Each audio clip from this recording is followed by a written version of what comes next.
Brisbane at the moment, the Metropolitan. Oh, she's second, I should say, in the Metropolitan Jockeys Premiership behind Ange Jones, but she's in the box seat in a way because Ange Jones has been suspended. So I'm looking forward to catching up with Emily Lang. We'll also catch up with all of our regulars with a bag of tips. Mickey Gannon, Dean Watling, Mitchie Lewis.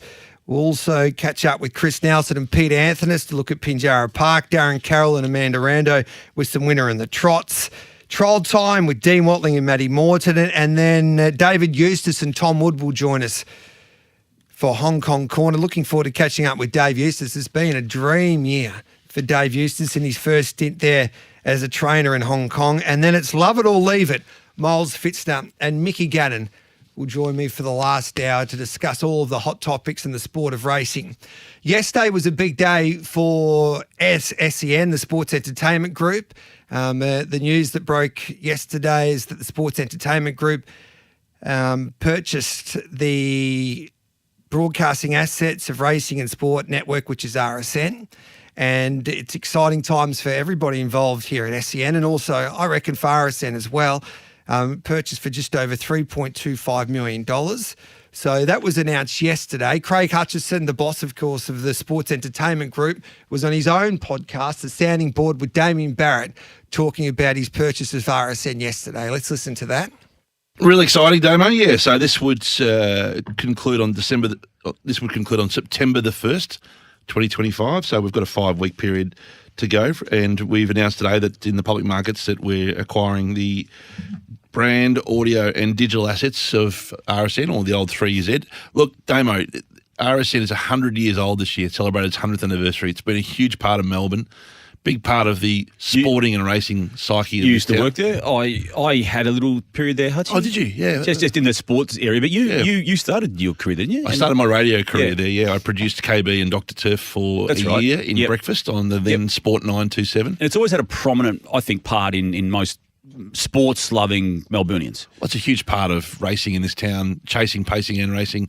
It's got great legacy, as I mentioned, great history. It's a great spot on the dial. It's got a magnificent service and product that it provides racing fans. It's also a different product to SENtrack. So we've targeted with SENtrack a more watch-along or experienced product. Without the actual rights without the races. audio, and to try and create a younger fandom. Can I cut through all this? How does it affect the consumption now of racing, and what will happen to what we've known to be RSN? Well, what will happen, we'll work through things in the next 5 weeks, but because it's obviously got some time before we settle on the 1st of September. However, our commitment is to deeper coverage of Victorian racing, Victorian trots and Victorian greyhounds. We'll be much more Victorian-centric in our approach, in our attempt. We'll put dedicated hours of content in, dedicated hours of Victorian coverage. We've had long-time relationships in Victoria with Greyhound Racing Victoria, with Harness Racing Victoria, where we just became the production partner with Racing Victoria. We'll simulcast some content initially into racing.com, which will be really exciting, and I think racing.com's on its own journey at the moment. So does this, again, I won't waste too many more minutes on this because it might be a bit particular for some people listening, Hutchie, but will SENtrack stay and will RSN stay? We'll run them as separate products. So you're not running the same product? We'll run them as separate products. Eventually might it merge? There will be some areas, clearly, where we will look to find common ground between the two products. But the brands will remain separate. The signals will remain separate. Forever? And the tone of the content largely will speak to different audiences. There is an area of audience that's a bit more studied or serious about their racing, which RSN has always been a great servant of. And there's an area of the audience which is a bit more casual or fun about their audience, which SENtrack has attempted to serve its story to. So, certainly from a race day coverage, we'll look to be different across both. I think there'll be some areas where we look to join forces, but that'll play out in the next couple of weeks. And clearly, Damo, given that we are built on regional Australia as a business, that's where we began. We have aspirations to dial up the regional nature of the RSN coverage and also to help improve its distribution in the state, which I think we can absolutely do. So, yeah, it's an exciting day, and we're looking forward to getting into it. Okay.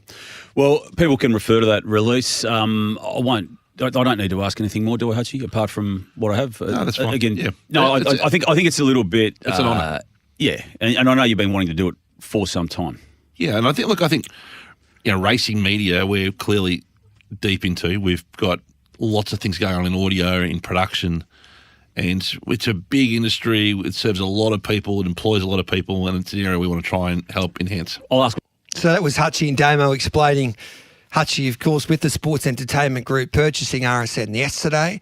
I've been lucky enough to work for both organisations. RSN I grew up listening to as a kid in country Victoria, and then had the honour to work at RSN for 3 years before I came across to SEN. And I love both organisations. I think it's terrific for the RSN brand that it continues on. And now with SEN behind it, and especially Hutchie, because Hutchie, as you just heard, he loves the racing game. He invests a lot in the racing game, especially in the racing media. He believes in the racing media. So I think it's an exciting time. And there's a lot to play out, so we'll know over the next 10 or so days how it all look going into the future. But it'll start on September 1, and really looking forward to it. And I think it's important, as Hutchie pointed out, there'll be the RSN channel still and the RSN brand and the SENTrack brand as well. And the SENTrack brand's come a long way since it was first kicked off in COVID. So, yeah, from a personal point of view, I'm really excited to see what can unfold, especially over the next 12 months. Everybody knows I'm passionate about the racing game. I love all three codes, and I think this is a great opportunity for SEN and RSN to come together and to make terrific content and promote the games as they should be promoted.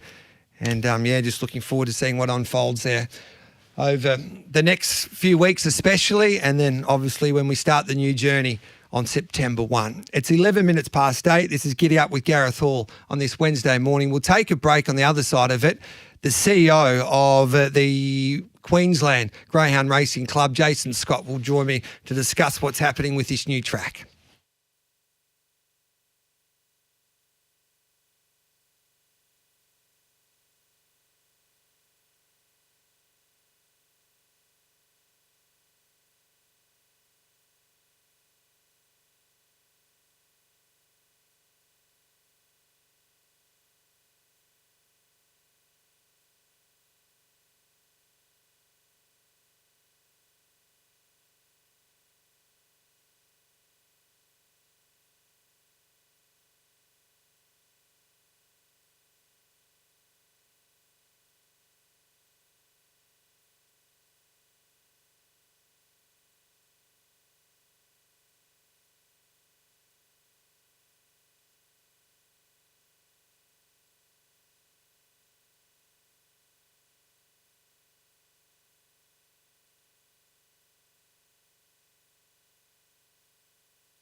Join the conversation. Text us on 0499 736 736.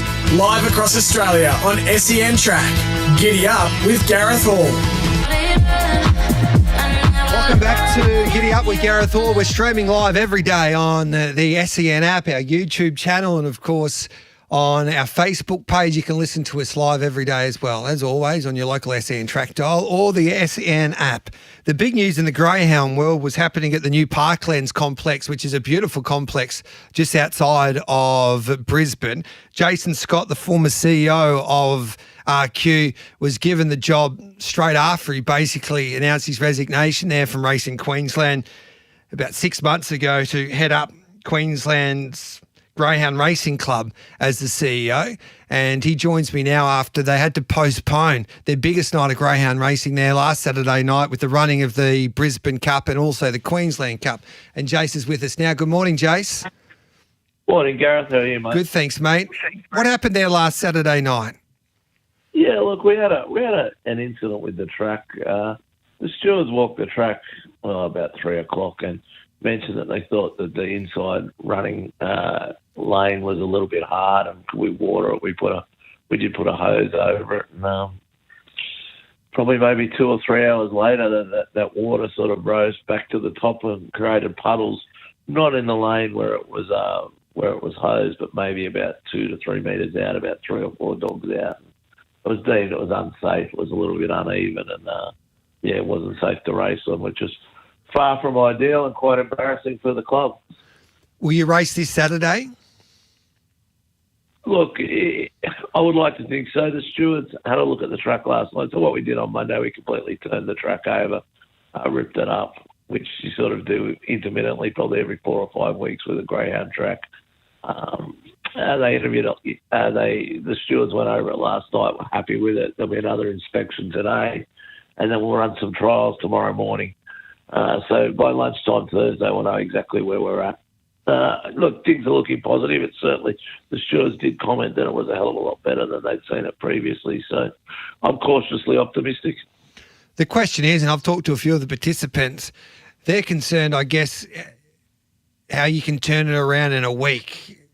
Can you do that? Look, I think that concern is completely understandable, and one of the things that we do have here, that we're going to be very, very conservative. You know, the stewards have been in communication with me multiple times since Saturday, probably about 15 times.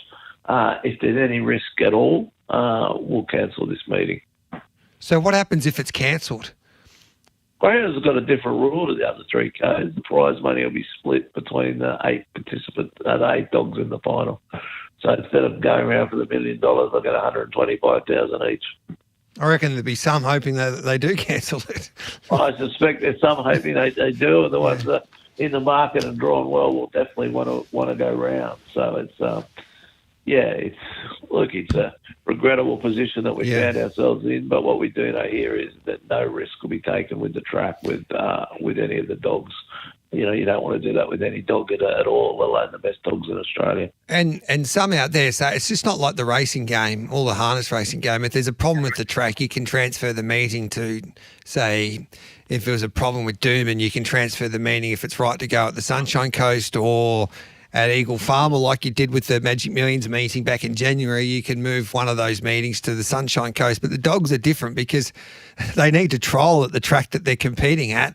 Otherwise, sometimes they don't go. So it's just a different code, a different sport altogether in a way. Yeah, I think a race like the Brisbane Cup, where we've had qualifying heats, then semi-finals and finals, to then change the venue for the grand final. You just can't do it. As you said, certain dogs are specific to tracks. Certain dogs haven't seen or trialled on other tracks, and you'd be taking much further risk of injury. So again, we'll take the conservative option, and we'll divvy the money up, which, you know, although it's not a great result for what any of us want, it's also a good result for those 8 participants who have made the final. The 3 tracks at this new complex at Ipswich, Parklands, is it just the one track that's giving you grief? Yeah, the 2 turn track's the one that's giving us grief. To that end, we've employed a new curator. Or actually, ironically, I'd had a shook hands agreement with him last Friday. a gentleman by the name of Scott Higgins who comes out of the Grafton casino area, which they're using exactly the same sand that we have at our club. So having a man that's used to that blend of sand will certainly help us. The straight track, we've really only run 2 meetings there, but the one-turn track, the number of dogs going round there has been fantastic. We're getting nominations every meeting of double or triple the amount that can race. So there's certainly proven to be demand for a track of that shape. So how can the other surfaces be okay, not this one? Well, there's a couple of parts to this. Where this track is, it was built 7 metres up, so it had to be raised. Now, does that mean something's gone wrong underneath? And a drainage system that's a little bit different, and it's also in the shade more than the other 2 tracks. So we can't be sure any of those is the exact reason, but we're trying to rule them out one by one to understand exactly why this track's behaving the way that it is. I had talked to a few participants, and they said to me that there was concerns before the Flying Amy. Then on Flying Amy night, it raced perfectly on that Group 1 night. That was the opening of the Parklands track. Yeah. And then after that, it sort of went downhill again. Is there why is it so inconsistent? That's what we're trying to get to the bottom of it.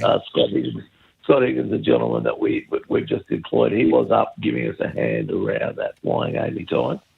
So we're hoping that, having his input and back and being used to this sand, that, perhaps there's a possibility that there is too much water on that track. And that's what we need to understand. If you had your time again, would you change anything? Oh, I think we'd certainly change. We definitely should have got somebody up here that worked with that blend of sand previously. You can be a greyhound curator, but it's certainly, speaking of curators from all around the country, it takes a while to understand the track and how it's going to behave. So I think there's no doubt in hindsight we should have got an expert on that type of sand up here straight away. Will you stay on longer now? No, I finish up about 8 or 9 days' time, so the 22nd. Ash Baker, who's taking over as CEO, he'll be there straight after that. So he's had plenty of experience at the Meadows, and he'll be the man to step right into this. Yeah, he's very good, Ash Baker. I worked with him a little bit when he was at the Meadows at the Melbourne Greyhound Racing Club. He was the man that was behind the Phoenix, and he did a great job there. And I think he went to the VFL there at the Williamstown Footy Club. He's at Williamstown, and he took the job from us about 2.5 months ago. He signed on, and Williamstown were 1-4 at that stage, and they won 9 in a row. So I don't know, he's doing something right in his last 2.5 months. So hopefully we'll race there on Saturday night, and because the situation with this, which is frustrating in a way, and I would imagine you'd be frustrated as well. When you talk to participants and the people out there, they say there's no better complex in greyhound racing. It's the best in the world, from the fact that from the facilities, but also with the way that the track is structured, that you can have these greyhounds compete at these tracks, and it's like they've got their own lines. Anthony Azzopardi was pointing out to us yesterday. They've got their own lines. There's no interference. Every dog gets their opportunities, and it's great for the punter, it's great for the trainer, and it's great for the owner. Just got to get that surface right. If you get that surface right, and then it'll be unbelievable. Look, there's no doubt that's the fact. A lot of work was in science was put into this. This happened before I was at Racing Queensland. A lot of work was done with the people from universities, mainly out of Sydney, in terms of building a track that architecturally is as safe as possible. The cameras are at a point that what Anthony said about the lanes is right. You're 100% right. The facilities there are fantastic. We get this track right, and I'm sure we will over the next, certainly we're hopeful for this week. But we'll certainly get this track right, and we'll have the world's best facility. Well, we wish you the best of luck, Jace. We appreciate your time coming on to give us an update. So we'll have more details towards the back end of the week, but as you pointed out... I think Thursday afternoon we'll have clarity exactly where we're going to be. And this is you can't postpone it any longer, as Jason Thompson pointed out. No, Like, you can't. You've got dogs, dogs Yep. they've got to move on to their next target. It'd be unfair to the participants, the trainers and trainers of those dogs. So if it's not Saturday, as I said, the prize money will be chopped up like it's a poker tournament. Yeah, well, we'll cross our fingers and hopefully the track can heal up and we can see some great racing there on a Saturday night. We appreciate your time as always, Jace. Pleasure, Gareth. Thanks, mate. There's Jason Scott. He's the CEO of the Queensland Greyhound Racing Club. As he just said, he's got about 8 or 9 days in that role, and then he'll hand over the keys to Ash Baker, who's a very good administrator. Got a lot of time for Ash. Worked with him for a while, and I worked with him when he was at the Melbourne Greyhound Racing Club. He was the man that had that vision for the Phoenix there, and he's a very good administrator. He understands the greyhound industry, so he's a great asset there for RQ and the Queensland Greyhound Racing Club. We'll take a break. It's 8:28. In fact, it's news time. On the other side of it, we'll stick with our Queensland theme today because we'll catch up with the superstar of the sport, Emily Lang. She's currently second in the Brisbane Metro Jockeys Premiership behind Ange Jones. Ange Jones is suspended at the moment. She's 5 behind, so she can make up a little bit of ground over the next couple of weeks. So we'll catch up with Emily next.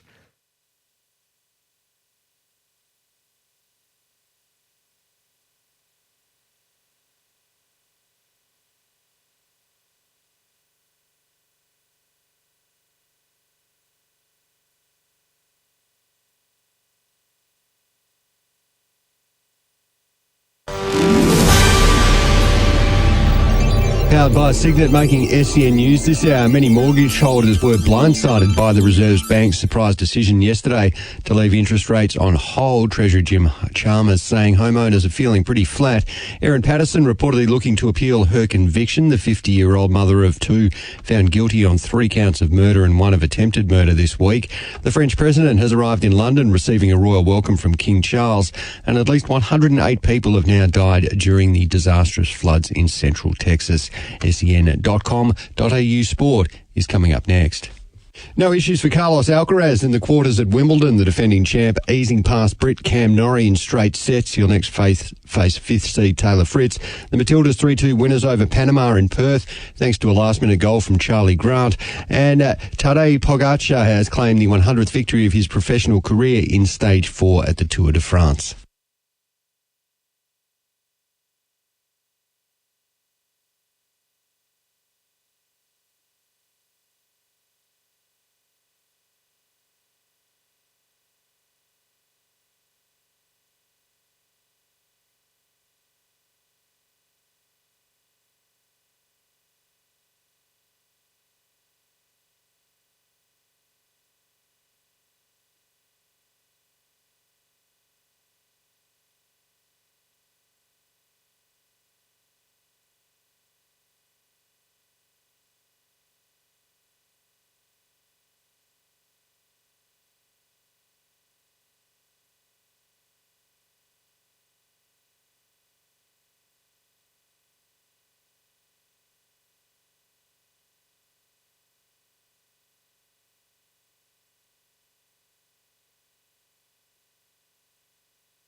Join the conversation. Text us on 0499 736 736. Live across Australia on SENtrack. Giddy up with Gareth Hall. This is Giddy Up with Gareth Hall. We are streaming every day on our SEN app, YouTube channel, and our Facebook page, all thanks to Bet365. We'll preview the State of Origin a little later on. Zachy Tunbridge will come on and have a chat about the markets there, and we'll try and analyse the State of Origin. The decided tonight between the Maroons and the Blues, of course, the game played in Sydney tonight, and New South Wales are solid favourites, but Queensland always play well when they're the underdogs. So we'll analyse the markets, where the money is coming, or who the money is coming for tonight with Zach Tunbridge. Looking forward to catching up with Emily Lang in just a moment. She's second in that Brisbane Metro Jockeys Championship behind Ange Jones. Ange Jones is suspended at the moment, so Emily gets her chance to make up some ground. She's currently 5 behind Ange Jones. So she's on 59 wins and Ange is on 64. And a little later on, we've got trial time with Matty Morton and Dean Watling, but looking forward to Hong Kong Corner. Dave Eustace, he had his birthday there the other day. He'll join us alongside Tom Wood as we look back at a terrific year of racing in Hong Kong. It's been one of their best with superstars like Romantic Warrior, Voyage Bubble and Carling Rising especially. Dave Eustace has had a dream year when it comes to getting into that Hong Kong bubble for the first time. He's exceeded expectations, I would imagine, in his first year as a trainer in Hong Kong. So looking forward to catching up with Dave. So we'll take a break. On the other side of it, we'll catch up with one of the young guns of Queensland racing, well, Australian racing these days, and Emily Lang. She'll join us next.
Join the conversation. Text us on 0499 736 736. Live across Australia on SENtrack. Giddy up with Gareth Hall.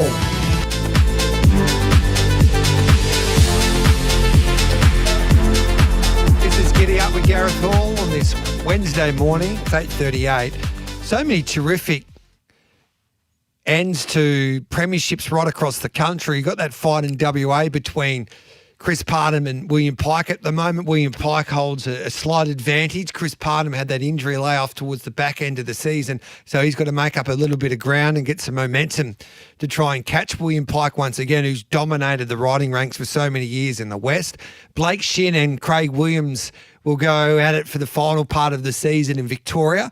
Blake Shin is back from injury after a bruised foot there that saw him miss a few weeks, so he's come back a little earlier to try and hold his advantage in that premiership. Craig Williams is also back from suspension, so they'll go at it. Looking forward to that today at Sandown. And in Queensland, two young guns of the sport in Ange Jones and Emily Lang are head-for-head, basically. Ange Jones leads by 5, but she's suspended at the moment, so it gives an opportunity for Emily Lang to make up a little bit of ground. And Emily's had one hell of a season, and she's been good enough to join us on this Wednesday morning. Emily, welcome to Giddy Up. Thanks for your time. Hey guys, no worries. You're looking forward to the end. Can you catch Ange? Well, hopefully. Obviously, I'll slow down a little bit during Carnival, which was probably always on the cards being an apprentice. But starting to get things back on a roll now, and I've got some really good rides today, especially my rides for Tony. So I'm looking forward to sort of just trying to do my best and get as many home as possible. So how does that go down with Tony? Obviously, he's the master to both yourself and Ange, and he's got the two leading apprentices, and then obviously you'd be fighting for rides as well. How does that all go down? Well, you know, Tony obviously has final say. What he says goes, but Ange being a senior, she obviously gets a fair few of the rides, especially through Carnival, which is warranted with the success she's had, especially for Tony, and pretty lucky myself to sort of get on a lot of the horses that need weight relief and whatnot like that. So sort of just get your rides every week from your manager, and that's what you've been put on. You've had a wonderful year. Have you exceeded your expectations with the success that you've had? Yeah, definitely. I think like early on in the season, I was probably sitting third on the apprentice premiership, and just been able to sort of keep on building on that. And Tony's been great, you know, not even just with the rides he gives me, but helping me with my rides and improving me as a rider. So I think whatever happens at this season, I'll come up much better for it next season. When did you realise that you're a strong chance maybe to take out this premiership? When did you start believing? When I started getting a few interviews and whatnot, and they were really keen on asking about it. It's still obviously it's in reach now, but the way Ange is riding at the moment, he could probably win on a broomstick, so I'll definitely have to knuckle down and get going, that's for sure. So there's 7 meetings left. When does Ange come back? How many meetings does she miss? She just misses this week. Okay, so 2 meetings. And then she's back. Yeah. Yeah. So you can get 3 today, 4 tomorrow, and then you're lead by a couple, and you can hold on to the front. Basically, is that the plan? Yeah, that would be lovely, wouldn't it? But Yeah. if I can just sort of keep doing what I've been doing and riding them the best I can, I'll give myself a chance. That's for sure. Can you just tell our listeners your journey, how you got into the sport, Emily? So obviously not from a racing background. My family had no idea about anything to do racing, and I grew up around horses and went away for a couple of years after I finished school to Sydney with an event mare that I had. And while I was down there, I had to do a bit of pre-training for the stable that I was at, did pre-training and spelling for Matt Smith, a couple of hours out of Sydney. And when I come back to Brisbane and needed a job when I went to university, I thought sort of working at the stables of a morning, it was a good time for me to be doing it. So I just thought that I'd give it a go and started with Chris and Corey Muntz there. And I originally started working on the ground for a bit, but then decided to start riding, and it just went from there. So working with the thoroughbred, you just told us that you're in the equestrian world. What was it like when you first jumped on a thoroughbred?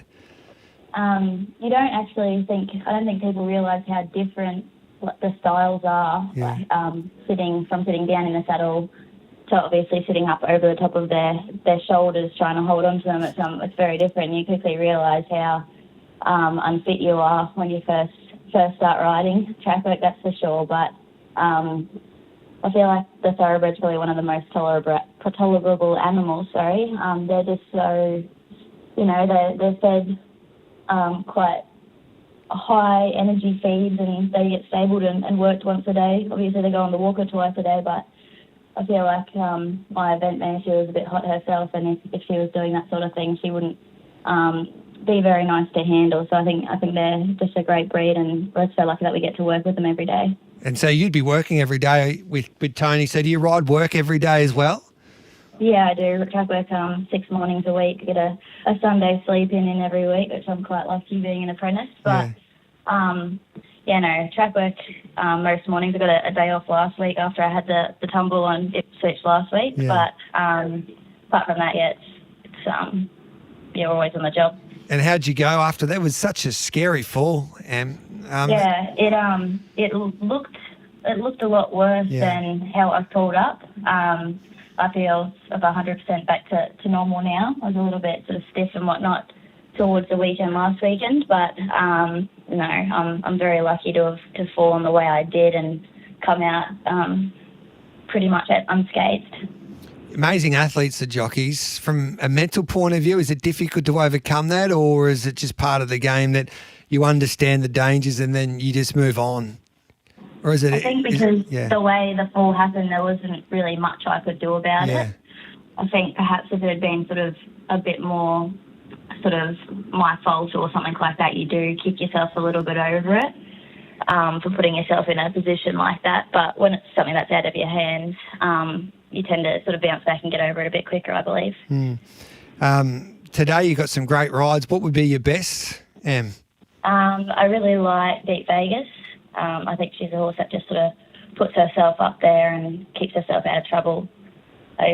She won quite impressively last start, and she'd drawn a lot stickier, so hopefully she can get across today without doing too much work, and I think she'll be too good for them if she gets the right run. Beautiful. So that's race 2, number 9, Deep Vegas. How many winners? So you've got 1, 2, 3, 4 rides today. How many would you be satisfied? You want 4 winners, of course, but 1, 2 winners, what's your expectation? I think 1 or 2 winners is always good, but I definitely think that the horses Tony has put me on today are all very good chances. Are you making Tony extra coffees or buying lunch to make sure that he gives you some nice rides over the next seven meetings? Yeah, no, he's actually got to come to Ipswich a little bit earlier today with me for an inquiry from Saturday, so I don't think he's thrilled about that. But, Will you be okay with that inquiry? I hope so. You can get inquiries go either way, so hopefully it'll all be okay, but I guess we'll have to wait and see what the stewards decide. So that's more nerve-wracking, I guess, than riding horses today, because you really can't afford a suspension towards the back end of this premiership. No, but it's racing, it's what happens, so I just have to sort of put it to the back of my mind and focus on my rides today. And it's a good team, it looks like, working at Tony. What's Tony like to work for? No, he's good. He's obviously tough on you, but I think that's just because he expects you to be better, and we always keep improving, I think. And so obviously got the likes of Cav and Johnny, and then the other foremans, Bailey and Maddie. They're always travelling away with horses, so we're quite lucky to have the team that we've got, and they're always so much experience, so it's a good little team. Yeah, and I've met Bailey and Maddie there. Who's the best judge in the Golden Camp? Well, I won't say Cav because Cav's corner always goes under most weeks. But, Cav, we've got to get Cav on the show, I reckon. We've got to get Cav on the show. You've got to get Cav on the show. Yeah. You'll get more views, that's for sure. But no, Bailey is a very good judge, and Maddie too, I say. She's always not far off the mark. So Bailey, he's 100% with us. We had a chat to him a few weeks ago talking about Antino. Does he let you ride Antino from time to time? No, I almost got to jump him out when they didn't have a rider, but Bailey ended up doing that, and I did miss Jolene, thankfully, so I think a bit too much pressure there. First trial back before going away, so I'm glad that he took the reins on that one, but he's a little bit quirky, Antino. He's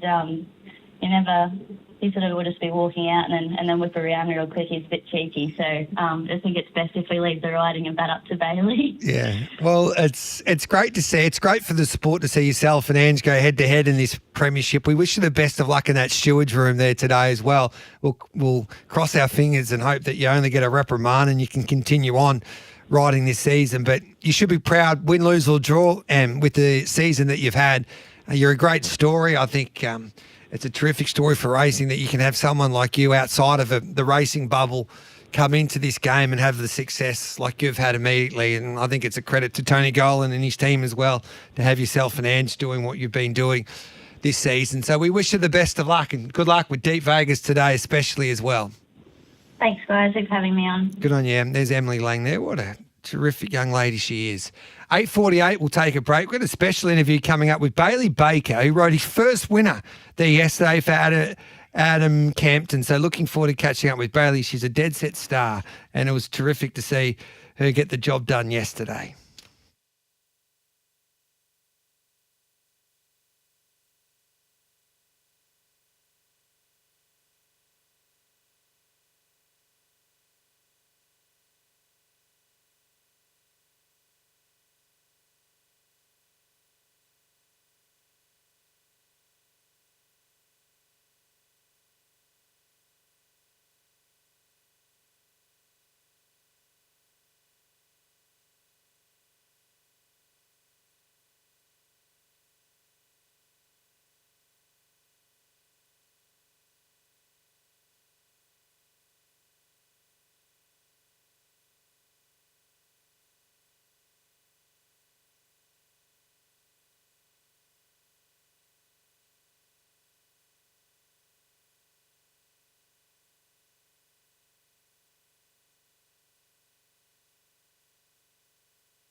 Join the conversation. Text us on 0499 736 736. Live across Australia on SENtrack. Giddy up with Gareth Hall. 300 metres left to run. AI Boom, the leader, about a half clear from Madam Pearls to the outside. Hollywood Epic. Pungo getting to the outside with Noble Intent. Black Minto needs a split and then sure to happen at the 150. AI Boom, Black Minto. Pungo's coming out wider. 100 to go. AI Boom. Pungo's coming over the top of them and will win. Pungo's got up. Well done, Bailey Baker. At ride number 1, she's successful here on Pungo. And what a great story that unfolded there yesterday in Queensland. Bailey Baker, who hails from a well-known racing family in the northern part of Queensland, was able to have success at her first ride aboard Pungo yesterday, trained by Adam Campton, who of course looks after Bailey. And both Adam and Bailey join us now on Giddy Up on this Wednesday morning. First of all, to you, Bailey, congratulations. Well done. Thank you so much. I appreciate that. Thank you. Did you think that you could get the job done with Pungo yesterday? I had faith in him. I was a bit worried about me and my nerves. Yeah. That's about it. Yeah. Was it a proud day for you too, Adam? As I Yeah, say, it was, good morning. mate. She deserves. Yeah. Good morning, buddy. No, it was good. It was awesome to see, see her step out there. And I know she was a bit nervous, but she handled the day super. And, she's had a lot of work done before she came to me. I was just the lucky one now that's got my name next to her as a boss. But, yeah, she handled it super. And I don't want to, I'm not just saying this because you're on the other line too, Bailey, but she looks a natural too, Adam, in the saddle. She does. I've watched Bailey here at the coast for a couple of years now, and her attitude's obviously the one thing, that I love about her as a boss. But she's just got a great seat, not much worries her. And he's not an easy horse to ride, that horse. I haven't put her on him in track work, so I just didn't want her to know what his quirks were. I thought I'd just let her work that out in the race. And she's got beautiful balance, but most of all, she's a good kid and she's got a good head on her shoulders. When did you think you were home, Bailey? Top of the straight, we were going past them, and I thought, we're still going here. And I didn't quite think I did get it until, after the line. I was like, I think I got that. Was it everything that you thought it would be? Yeah, it was such a cool rush, yeah. And your journey's a little bit different. Your family's been in the game all their lives, and you've been in the game all your life as well, but you've been a late starter to riding? Yeah, I was.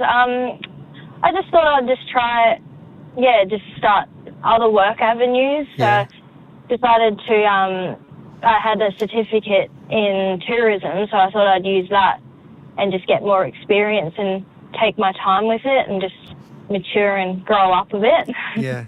And you thought it's worked out perfectly. You're able to do something like that, and then was it the love of the game that got you back? What inspired you to get back race riding or want to be a jockey?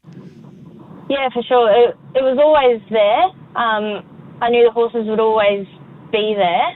I've just got a huge passion. I couldn't really get away because every day at home it was on the TV or something, but no, it helped me a lot to get away for a little bit. Yeah.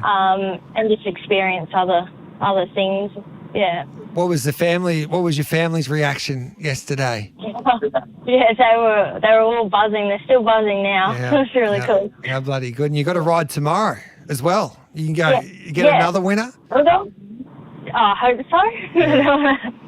And Adam, it sounds like in watching Bailey, she's got a big future in the game.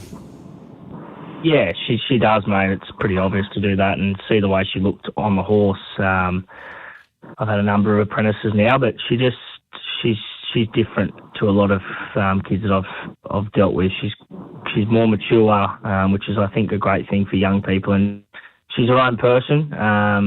I just love the way she handled that yesterday. I remember what I was like even trying to saddle up my first runner. I was a nervous wreck, and for a kid to go out there and do that yesterday, it's a testament to herself.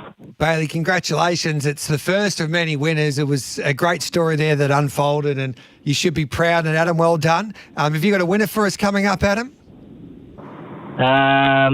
I got one going around today at Ipswich, Sajid. Yeah. He's just had a couple of runs back on heavy tracks, but he should run a pretty good race today, back on a better deck. But yeah, just a few runners here there over the weekend. Well, why don't, mate, your stable's flying. So St Jade's race 1, number 5. Bailey, on behalf of all of us here on SENtrack and Giddy Up, congratulations. It was terrific to watch Thank that you. unfold at Bow Desert, and keep on dominating. Well done, Bailey. Thank you so much. I appreciate it. Good on you, Adam. Thanks for joining us as well, mate. You should be proud as well. Cheers, Gareth. Thanks, mate. There's Adam Campton and Bailey Baker. What a start to your career. First ride, first winner. Flashing down the outside of Pungo there at Bow Desert in Queensland. It's 9 o'clock and news time. Straight after the 9 o'clock news, we'll find you plenty of winners with Baker Tips today.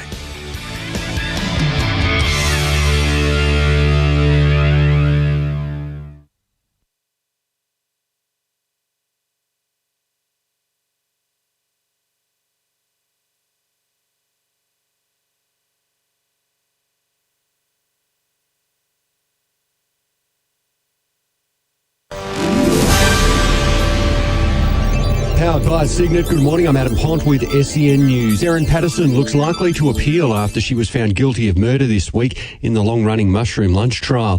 It's unclear on exactly what grounds, but legal experts say most are based on the jury's verdict being unsafe and unsatisfactory. Lawyers also say the families of the victims have multiple avenues to pursue compensation. The 50-year-old mother of 2 was found guilty on 3 murder charges and 1 of attempted murder after feeding her relatives a lunch laced with death cap mushrooms. Federal government sympathising with mortgage holders but not criticising the Reserve Bank after it left interest rates on hold. Despite wide predictions the cash rate would be cut again yesterday, the RBA decided to pause. Housing Minister Claire O'Neill has told Seven we need to have faith in the central bank's process. What the RBA told us yesterday is that this is about pace, not direction. The RBA has already cut interest rates twice this year and they're kind of indicating that they want to keep moving on that, but they're being very cautious. The death toll from the floods in central Texas has now reached at least 108. Search and rescue efforts into their 5th day with dozens of people still missing. Authorities say it is the deadliest US freshwater flood in nearly 50 years. And Donald Trump has reversed his decision on sending arms to Ukraine, approving a shipment of US defense weapons. The American president, frustrated with Vladimir Putin's unwillingness to compromise, he's also considering fresh sanctions on Moscow. SEN.com.au sport is coming up next. Nick Newman will remain at Carlton until at least the end of next year after signing a new deal. The Blues defender has been hampered with injury this season, taking on an advisory coaching role. Carlos Alcaraz and Ana Sabalenka through to the semis at Wimbledon, and the Matildas have scored a 3-2 win over Panama in their friendly in Perth. Weather's next.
Join the conversation. Text us on 0499 736 736. Live across Australia on SENtrack. Giddy Up with Gareth Hall.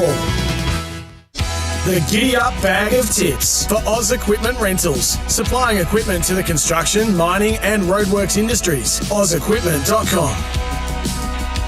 Time to try and find you a few winners on this Wednesday. All thanks to Bet365. With Bet365 Top Tote Plus, you'll get the best payout across all 3 national totes. Imagine what you could be buying instead for free and confidential support. Visit gamblinghelponline.org.au. The Ultima Hotel in the heart of the Melly, just down the road from Swan Hill. Swing by for a cold beer. And Oz Equipment Rental, supplying equipment to the construction, mining and roadworks industries, OzEquipment.com. Mickey Gadden joins us first. Of course, we are racing at Canterbury Park today in Sydney, just having a look at the track conditions there. We're on a heavy 9. The rail is out 6 metres the entire. Good morning to you, Mick.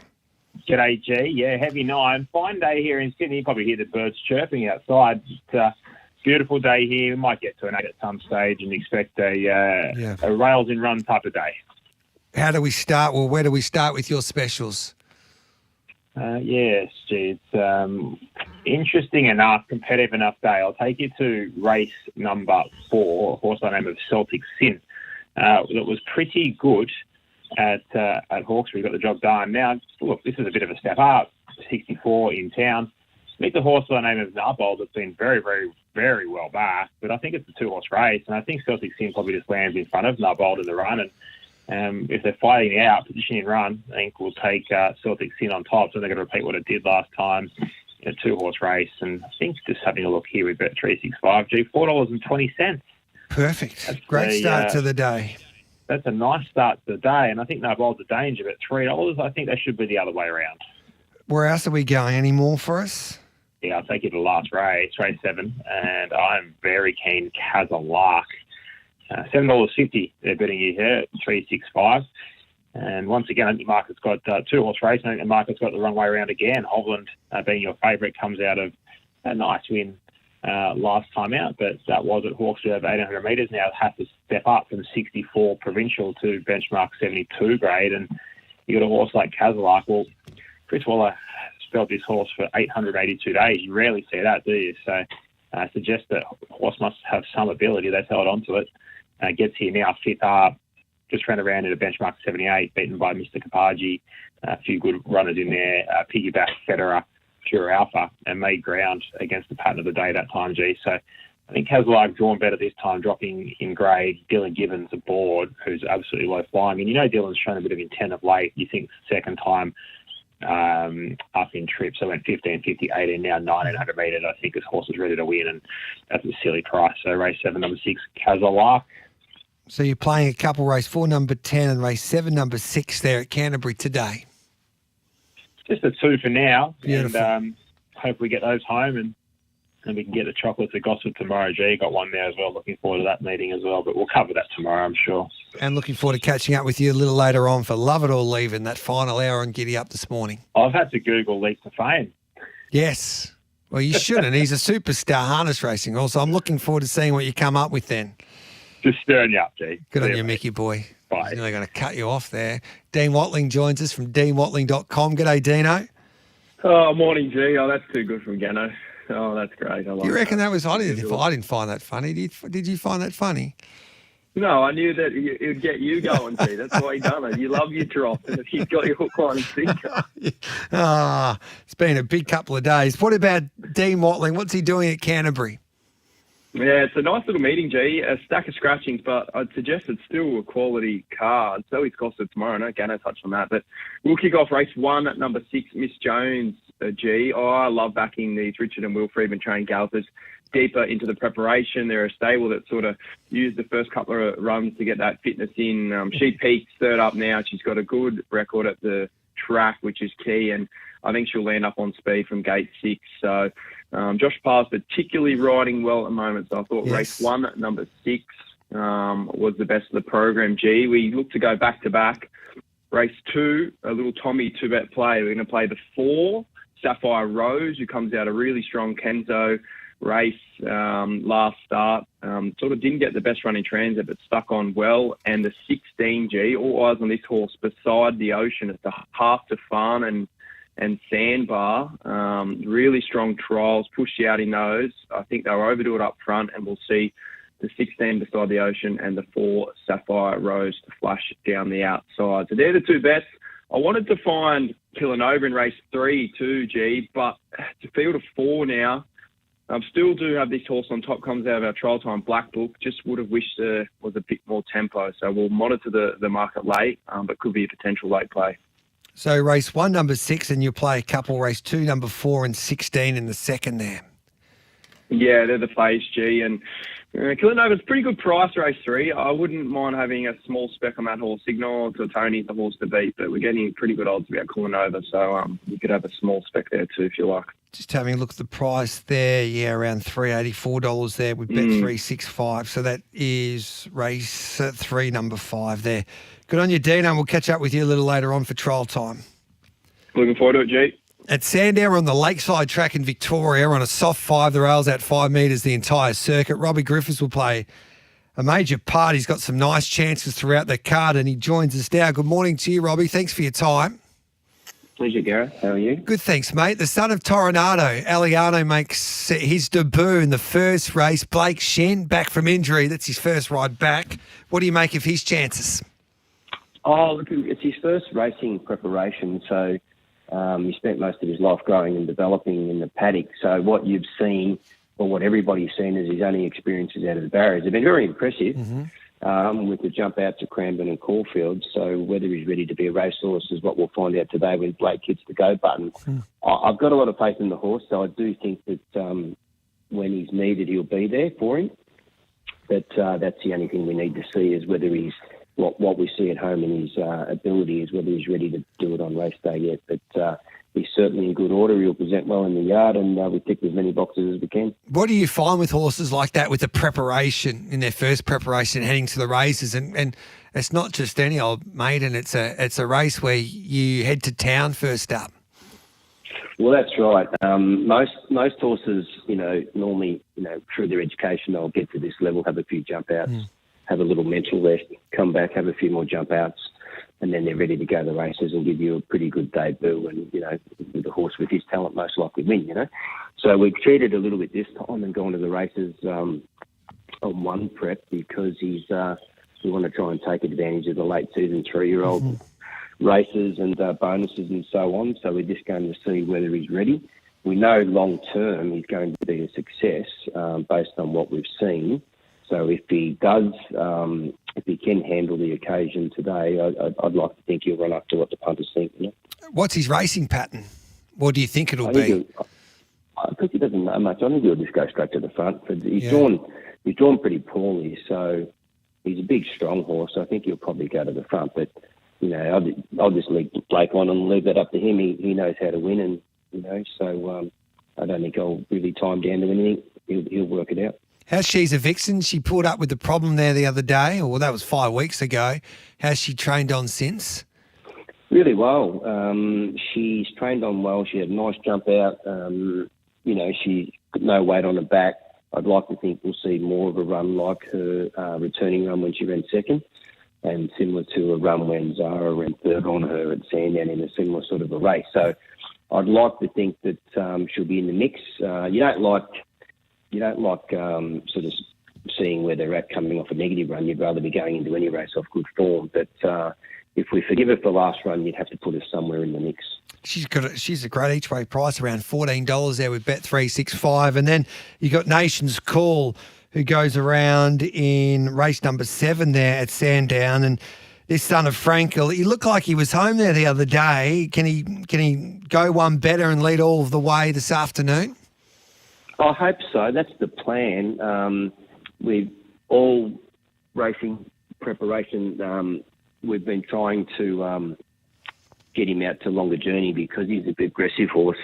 We thought if we keep him at 1,600, we're going to limit our options, and we'll stretch him out to 2,000 or 2,000 plus. And if it doesn't work, we can always come back. So we were quite pleased the other day when we got to our first 2,000 metre race, and he was good because he had to work a little bit in the early stages. Brad Willa recommended to give the jockeys a bit more leverage to control his spurs, to put a Norton bit on. Yeah. So he's got that on today, and you can't use that with a crossover. So there's a few little changes today there. But he's trained well in him, and if he can run the extra 100 metres in the same style as he ran at Caulfield over 2,000. You'd like to think he would certainly do what the punters are suggesting. So let's hope he can win for everyone. He seems to like a little bit of give in the ground. Are you happy with the soft 5? Sixes in Australia. He's better runs. He's a Sandown winner, albeit less distance. So I think it's really just a matter of if you can be sure and certain he'll run 2,100. That's the only box we haven't ticked for sure, but it was encouraging at Caulfield. What's your best, mate?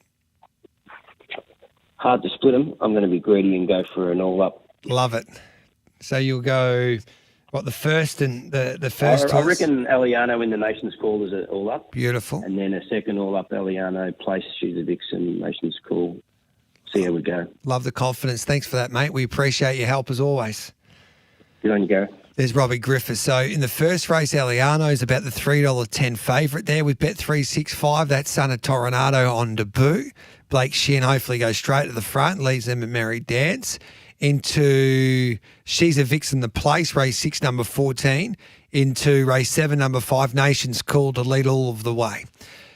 Now, Mitchie Lewis at Sandown, he likes race 4, number 12, Legacy Bay. And the Balaclava, he likes a couple. Race 5, number 1, From the Block. And race 8, number 6, Max Ildo. So race 5, number 1, race 8, number 6. Just having a look at the conditions there at Balaclava today in South Australia. And we're on a soft 6. The rail's out 3 metres from the 950 to the winning post and 2 metres from the winning post to the 1,500, true for the remainder. So just recapping Mitchie Lewis's best bets there from Balaclava. Race 5, number 1, race 8, number 6, and he likes the Moody Coleman train gallop at Legacy Bay, race 4, number 12 at Sandown. Time for a break. We'll continue on Bag of Tips next.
Join the conversation. Text us on 0499 736 736. Live across Australia on SENtrack. Giddy up with Gareth Hall.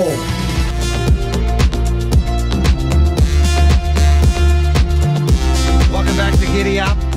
Giddy Up with Gareth Hall, 21 minutes past 9. We're halfway through Bag of Tips. You can check out racingqueensland.com.au for where Queensland is racing today. We're at Ipswich on a Wednesday afternoon, and Chriso joins us now. G'day, Chriso. Good morning, Gareth. How you going? Good, thank you. What do you make of this card at Ipswich? Well, it's only 7 races. It's only a smallish card, but I must say there's probably multiple chances in most races. So we've got one odds-on favourite who I did tip yesterday, but I won't tip today because I think $1.35 is a bit short to be tipping on there. No one needs my help to find that, and that was race 2, number 9. However, there's a couple of others at better prices we can go with, and they are race 5, and we are on a soft track, by the way, a soft 7, but it's 25 degrees up here, Gareth, today. You'd be loving it. Yeah, God's country. 25 degrees, not a cloud in the You'll have sky, your shirt off today, Chriso. I got my shirt off. I got my Speedos on. I'll be loving it out there. I can't believe we haven't got you on the stream then when you describe yourself. It's a good thing you haven't. Race 5, number 3, Valencia Rock. Now, 2 runs this time in. A second at Doomben was good. And then the second at the Gold Coast I thought was really good because she didn't jump well. She ended up back last on a day that was pretty dismal with the track conditions and the weather.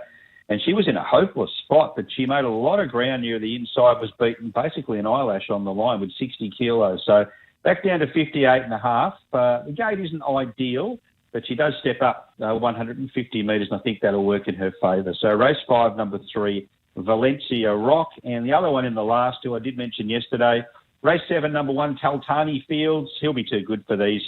He was just out of luck first up at Ipswich. The jock was in 2 minds. He went forward, then he went back, then he went forward again.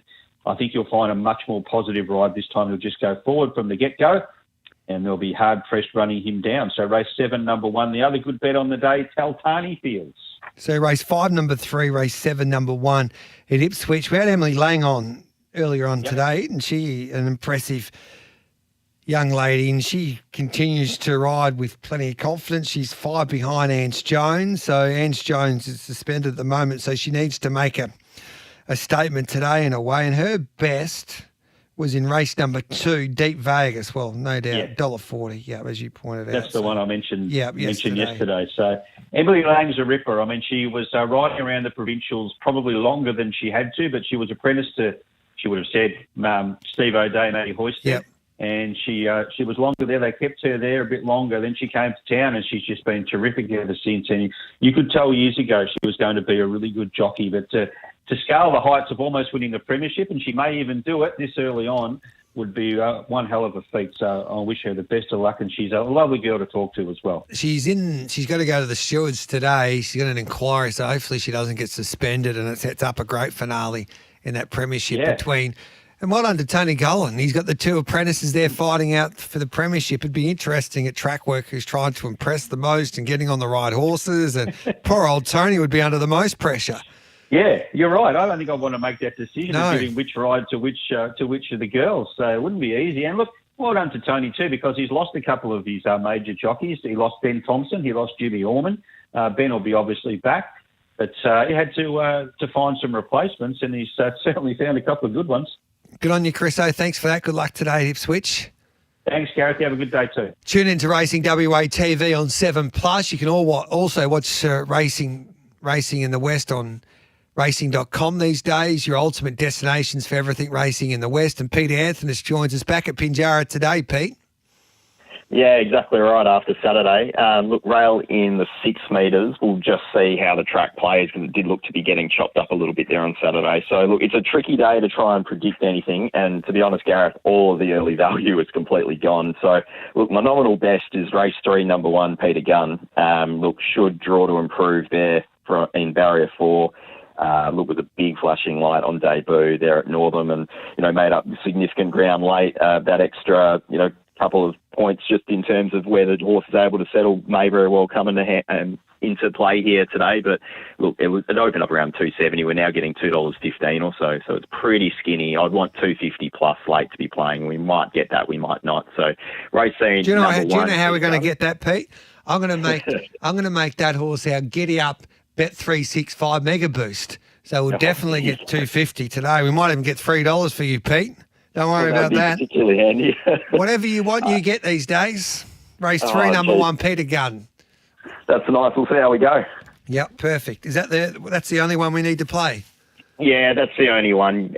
Look, I was pretty keen on the double figures or so in race 4, number 12, Who Says Yes, but it's now half that. So it's just one of those days, Gareth. The early market's been right onto it, and other than that, it's a pretty tricky quaddie. So best of luck if you're playing those 4 races. Just having a look at the program, and no straight races today, which would disappoint you.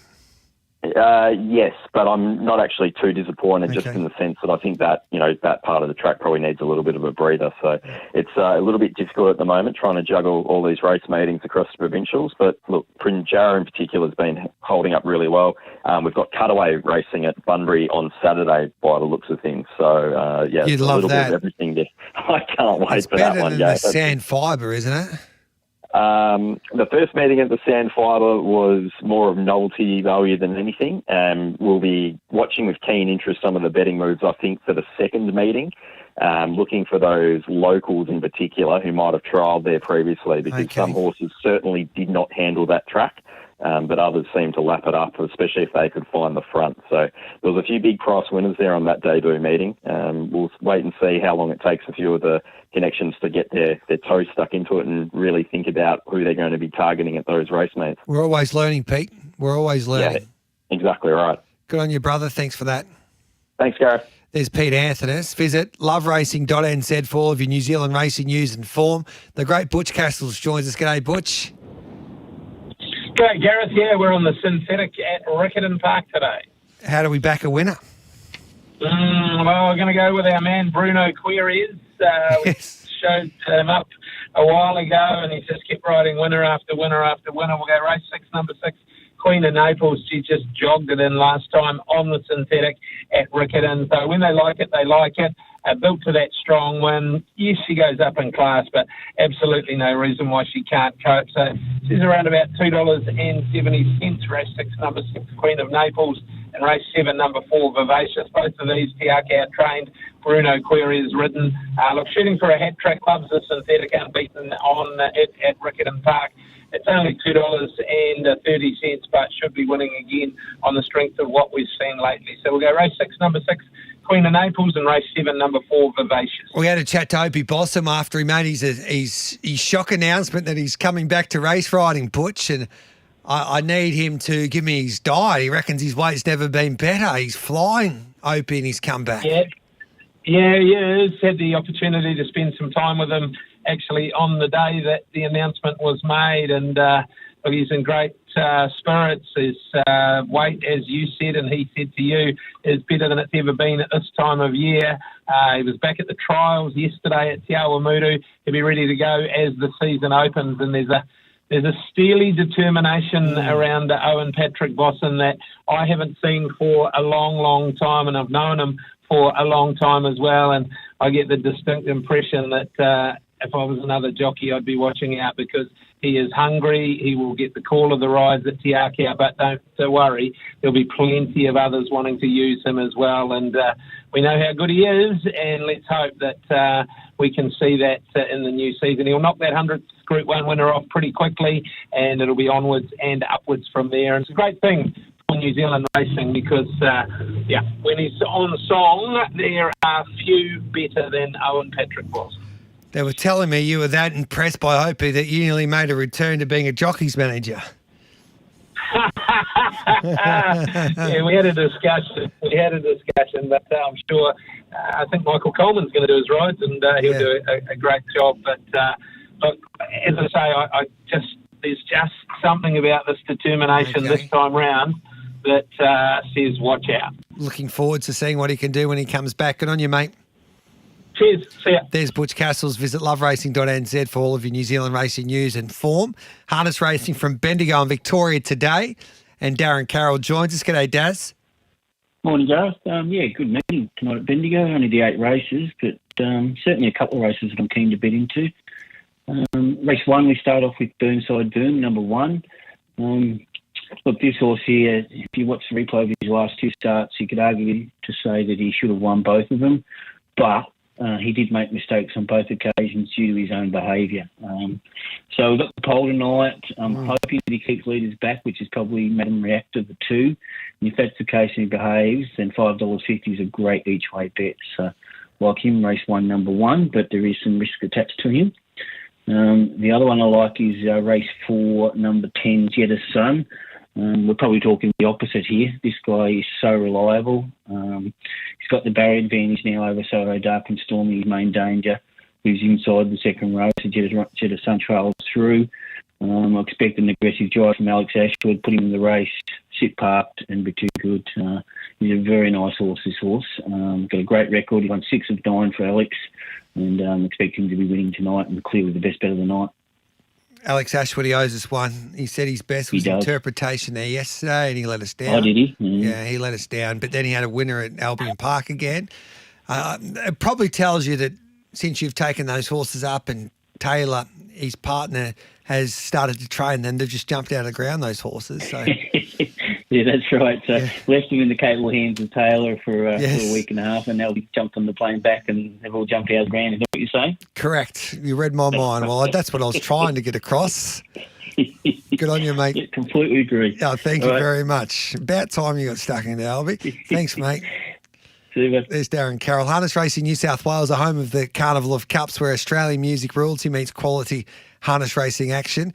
Amanda Rando likes a couple at Bathurst. Race 2, number 2, Seasider, and race 5, number 3, Works For Me. It's 9:32. That is Bag of Tips. Thanks to Oz Equipment Rentals, the Ultima Hotel, and Bet365. We'll have trial time next.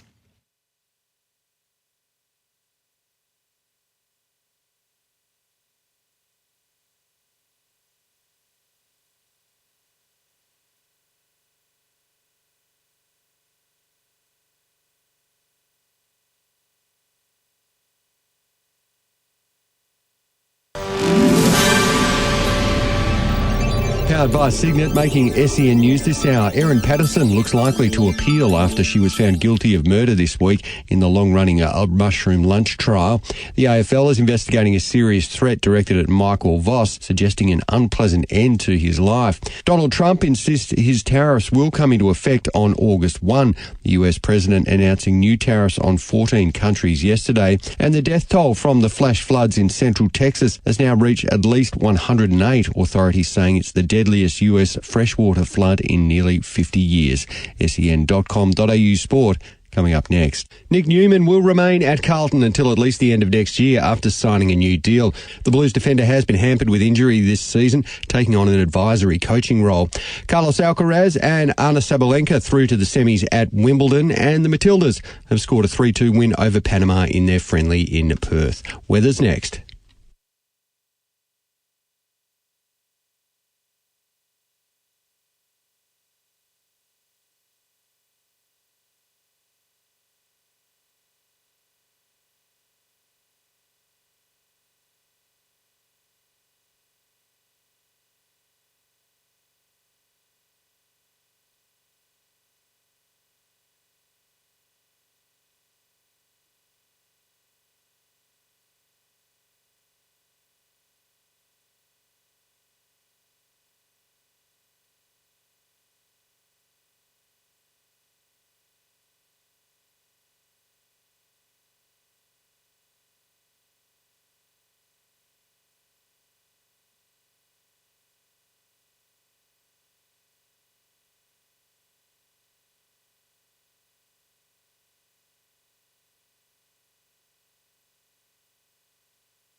Join the conversation. Text us on 0499 736 736.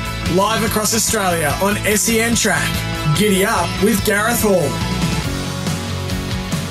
Now on Giddy Up, it's time for trial time with Dean Watling. Dino will join us shortly as we welcome you back to Giddy Up on this Wednesday morning, 35 minutes past 9. So Dino's got his top 5 triallers, and Matty Morton will be our first guest with trial time because he's got his top 5. He's been on fire. I'm getting a lot of feedback, Matty. What a picture that is with you with the binoculars, what we put on our social media straight after you announced your top 5. What were you doing there? Where were you in that picture? I was just hiding up the back of a grandstand somewhere at the countryside. There you go. Undisclosed location. You look like you know what you were doing. Where do we start? We'll go from 5 to 1. You head to Pakenham, Heat 6 for number 5 of your top triallers. Yeah, we're a bit light on for triallers and jump outs this week. But we head off to Pakenham, Heat 6, sorry. We've got Bold Print. Handy horse in his grade over 1,000 metres, and he should be hard to beat again when first up this campaign. He had no trouble leading all the way under a strong hold and looks to have returned in good form. Stick with him first up and he won't be far away. Number 4, you found one in the Heat 4 at Rose Hill. Number 4, we got Feasible. Yes. Unraced 2-year-old. He stepped up on his second trial on Friday after a pleasing effort first time out 2 weeks prior. He settled at the tail, widest of all, but was too strong late when scoring with something in hand, and he certainly looks like a horse going places to Feasible. That's Feasible. You found an Ole Kirk at Pakenham, which was heat number 7. Yeah, heat number 7 was Ole Dancer, who was a good winner on debut in the Magic Million Classic at Murray Bridge back in March. He moved nicely in a wide position throughout yesterday, and he looks set to go on with the job. So stay on the right side of Ole Dancer from the Moody camp. And you've got another one, heat number 3. This is number 2 on your list of top triallers this week. Heat 3 at Pakenham again. Yeah, Bold Secret from the Stokes Yard. He's an unraced 2-year-old, and he looks good to win a maiden when facing the starter on race day. A number of good efforts so far at the jump outs, and yesterday morning was no exception. He hit the line with plenty of vigour and definitely worth staying on the right side of when he debuts. And drum roll, number 1 of Matty Morton's top triallers this week. You go to Warwick Farm, heat number 5. Yep, there we've got Jambalaya, who was sacked by the Godolphin, and he's made his way to the Richard Litt stable. I think they've had a bit of success already with Godolphin horses. They have. Given a quiet time 2 weeks ago, but stepped up yesterday when leading throughout in the middle of the track and kicking away in the run home. He's always been a handy horse fresh and should run a big race on debut for his new connections. They had success with Barber, the Richard Litt. Yeah, from Monarch Racing, our great friends at Monarch Racing, Jason Micallef and the team. So they can identify a horse, a tried horse, and we wish Richard Litt the best of luck with Jambalaya. Okay, mate, any winners today? Yeah, I'm looking at Tour Canterbury today, just having a small double. Race 1, number 4, From the Peak. Yes. Into race 3, number 5, Killanova. Beautiful. You look after that voice, Matty boy. All right, mate. Cheers. There's Matty Morton. Dean Watling joins us. G'day, Dino. Morning again, G. We'll start with your top 5 to 1, and we kick off proceedings here. Your 5th best trialer was Vinsanto. Yep, 3-year-old gelding trained by Richard and Will Friedman. So we can sort of get a line on this horse, G, in the sense of this camp somewhat, they do need the first up run. So it might be one we keep in our back pocket, second or third up. Was down to run today in race 1 there at Canterbury, but taken out. So that's a nice enough push. It sort of mixed its form a fair bit last prep, G. But I'd suggest off this little let up, it's come back a lot better. So do look out, maybe nominated for Saturday Provincial. I think it'll be much better placed there. If it is in the Metro G, I think we might let it go to the keeper first up and aim up second up. So Vinsanto gets spot number 5 today. What about number 4, Beside the Ocean? You found that one? Yes, I like this horse, G. Goes around today, race 3. We tipped it up on the bag of tips just before. Really well bred. Half to Farnan and Standby, which we touched on. It was only a $250,000 purchase, G, so maybe the bloodstock agents didn't like something there. But what I have liked has been the 2 trials. We don't often see Waller Gallopers off the bridle. It's somewhat of a little treat when we do. We normally wait till race day and then see that. But this horse has looked really smart in 2 trials. Has a lovely turn of foot. May get back today at Canterbury, but there's a lot of speed in this race, and I expect Beside the Ocean to step out and sort of progress. I think this is the time of the year we look for a couple of off-season 2-year-olds that maybe can up and running and produce up into a sort of your Rosebuds and those sort of races early on in the spring. So Beside the Ocean, number 4 this week, G. Number 3, Nullarbor Jane. Not sure if you remember this galloper, G. So he debuted in the Group 2 Riesling Stakes, obviously a 2-year-old filly. That's thrown in the deep end, but she was extremely well backed. I think she was $20 into $10 on race day. Had to do a stack of work early and finished 11th to the 11th, beaten by Tempted and Mahuna. So that's the grouse form. That's A1 2-year-old form. We can see that sometimes those horses debut in big races sort of fail, but she's been given 14 weeks in the paddock and 2 exceptionally strong recent trials. So I'm guessing the John Sargent camp will be looking to knock off that maiden and aim up in sort of those group company races as a 3-year-old filly in the spring. So look for her to be really well placed and well and truly hard to beat here. First up, Nullarbor Jane. It's number 3 this week. The Charlton and O'Shea team are building up quite the team. You found a filly for them? No, Gee, I was going to touch on this. They're sneakily going under the radar at the moment. I know Gano's found a couple winners from their yard. They had a nice one win at Wyong Saturday called Bev's 9 coming out of the trial time, Black Book 2. So a camp that's building strong and building the rest of the spring. Frenelli is the name of their galloper here, 2-year-old filly by Farnan, who, they're lighting up the trials of these 2-year-olds. Every second one I see seems to be by Farnan. She looked good in the first trial, and the note I've written down was want to see a second trial in the faster time. So she did that exactly. Hawkesbury on Monday, led all the way, hard held, and the overall time was smart. So this 2-year-old filly ready to head to the races, and like I mentioned, another 2-year-old that may produce a strong rating first up and can progress to those group and listed sort of races in the spring as a 3-year-old. So Frenelli, spot number 2 this week. And you found a filly by capitalist Nazwa. Yep, you know this family, G. The Dam Najum produced Charmstone and Najmati, so it's an exceptionally strong family. And what I love most, G, is all those sort of gallopers on the pedigree page have got up and run at 2. So we need to see her and finally see her kick off tomorrow at Gosford. She's short there, I think, around $1.90, but I'd suggest she might start sort of $1.40, $1.30. 2 really smart trials back in April, ready to go to the races, and then they gave her a 9-week let-up. So maybe Shinsaw G, something went not right, but given a nice trial recently on the 27th of June, over 1,050 metres, and ran second behind our number 1 placing last week, which was Ninja. So trial form's exceptionally strong, breeding's a big tick, and times in these trials have been strong. So I expect we see a very, very sharp filly there tomorrow at Gosford. Najwa is our number 1 selection this week, G, in the top 5. Good on you, mate. So we're backing Beside the Ocean today from your Black Bookers. Yep, Beside the Ocean and Sapphire Rose in that race, and then we'll aim up tomorrow, G. Najwa goes around. So they're the 2 over the next couple of days. Beautiful. Love your work, mate. Thanks for that. Thanks, G, man. There we go. There's Dean Watling from deanwatling.com for trial time. We'll take a break. We'll come back with Hong Kong Corner next.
Join the conversation. Text us on 0499 736 736. Live across Australia on SENtrack. Giddy Up with Gareth Hall. On Giddy Up, the Hong Kong Corner. For the latest on Hong Kong racing, go to hkjc.com. Been a fascinating Hong Kong season. Happy Valley for the final time this time around. And Tom Wood joins us. Thanks to the Hong Kong Jockey Club. G'day, Tom. Hello, Gareth. Only 2 meetings left. That's right, isn't it? No, 3. So 3. Tonight, Sunday, and then Happy Valley next Wednesday. Oh, okay. There you go. You booked your holiday yet? A holiday is well and truly booked, I can assure you. How do we back a winner to pay for the holiday? Yes, we need to pay for the holiday. Race 9, number 9, the last event tonight. Very grateful. He's got blinkers on for the first time tonight. He's acquitted himself really well in 2 opening outings at Happy Valley already, where he's placed 4th in both of those. And I think from memory, that first race, he'd only had 1 trial leading into it. So he certainly has improved, and the blinkers on, as I said, and he wore the blinkers in New Zealand when he was known as Smoko time with Lance O'Sullivan and Andrew Scott, and he won with those blinkers on at the very first time of asking. So he's race 9 at number 9, very grateful. Next best is in the prior race, race 8, number 8, Beauty Alliance. Stayed on well over an unsuitable trip of 1,400 metres for him last time out. He was the horse that won 2 in a row before getting into the Derby, went forward in the Derby and wasn't able to stay on, but he's a 2-time course and distance winner from 3 starts, Beauty Alliance, race 8, number 8. And race 4 is a pretty open-looking contest, was looking for some value there with King Victor, who has won a recent barrier trial in good order. Wasn't really asked for too much. Manfred Mann, his stable's going the best of anyone here in Hong Kong over the last 3 months, and I thought he didn't look the worst in race 4, number 7, King Victor. Go and get it, mate. We appreciate your time as always. We're about to have a chat to David Eustace after his dream start to his tenure as a trainer there in Hong Kong. So looking forward to that. We'll catch up with you next Wednesday, mate. We might get your top 5 highlights next week from the Hong Kong season. If that's okay. Sounds good. Thanks, Gareth. Good on you. There's Tom Wood there. David Eustace will join us next.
Join the conversation. Text us on 0499 736 736. Live across Australia on SENTrack. Giddy up with Gareth Hall. Welcome back to Giddy Up with Gareth Hall. We're streaming live every day on the SEN app, our YouTube channel and our Facebook page, all thanks to Bet365. Great to catch up with Dave Eustace for Hong Kong Corner. What a season he has had. We're proud of him. He's had 36 winners so far with 3 meetings to go. He's living the life. The young man, he just celebrated his birthday the other day. David, happy birthday, first of all. Hi, Gareth. Yeah, thank you very much. Have you exceeded your expectations with the success that you've had? Yeah, look, I think if someone had given me that number of winners with 3 meetings to go, no doubt I would have snapped their hand off. Very difficult to know how a season, in a jurisdiction that you've never been in will go, and you've obviously really got no idea what stock you're going to have at the start of the season, mid-season, and end of season, because you can't really predict anything. So no, look, very happy your team have done a great job behind the scenes. I've got a great young team who've worked very hard throughout, and thankfully the horses have sort of held their form. You're looking forward to next season already? I know there's still 3 meetings to go, but the platform that you've been able to build in your first season? Yeah, we are.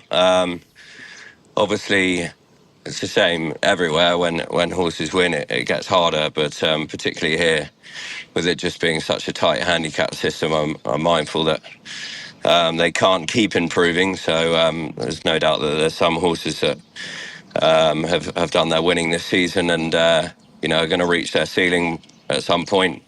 But we've also got some really nice young horses that have either ran and ran well or got a win under their belt, and plenty that haven't ran as well. So yeah, we're excited for next season. I sort of took the view this season not to rush things, and I won't rush things again this time round. I think that largely benefits all the horses here if they're not rushed too much. But yeah, we're certainly looking forward to it. Yeah. So what have you learnt most? I think probably that, the obvious point, although I think it probably is the case of everywhere in a way, but is to not do too much. And I suppose particularly here, I think the racing style, I think you can probably just sort of force things a little bit in races too. They go very quick, and that suits some, but not all. And some horses that require a bit of patience, or they sort of can still excel. So, it's been interesting just to obviously really focus on it, and it can be the case of winning or losing very much so. Obviously, it's the case everywhere too. Do you mind if we just take the news, Dave? We just fix up your line a little bit, and then we'll come back and continue on this interview.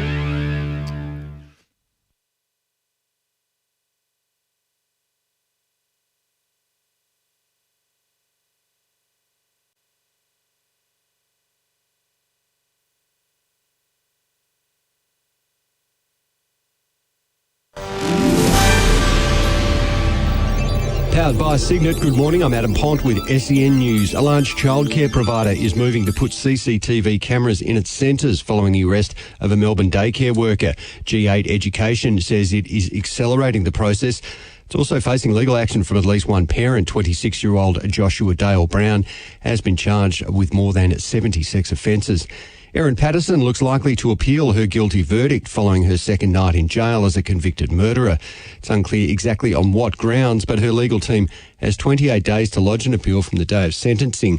The 50-year-old found guilty on 3 charges of murder and 1 of attempted murder for poisoning her relatives with food laced with toxic mushrooms. Well, Donald Trump has backflipped on his call to halt US weapons deliveries to Ukraine. The American president saying he's becoming increasingly frustrated with Vladimir Putin's unwillingness to compromise on peace efforts. Kiev has welcomed the move but says the 10 Patriot missiles are not enough to make any substantial difference to their defence against Russia. The Blues changing things up ahead of tonight's Origin decider against Queensland, ditching the tunnel walk out at Accor Stadium.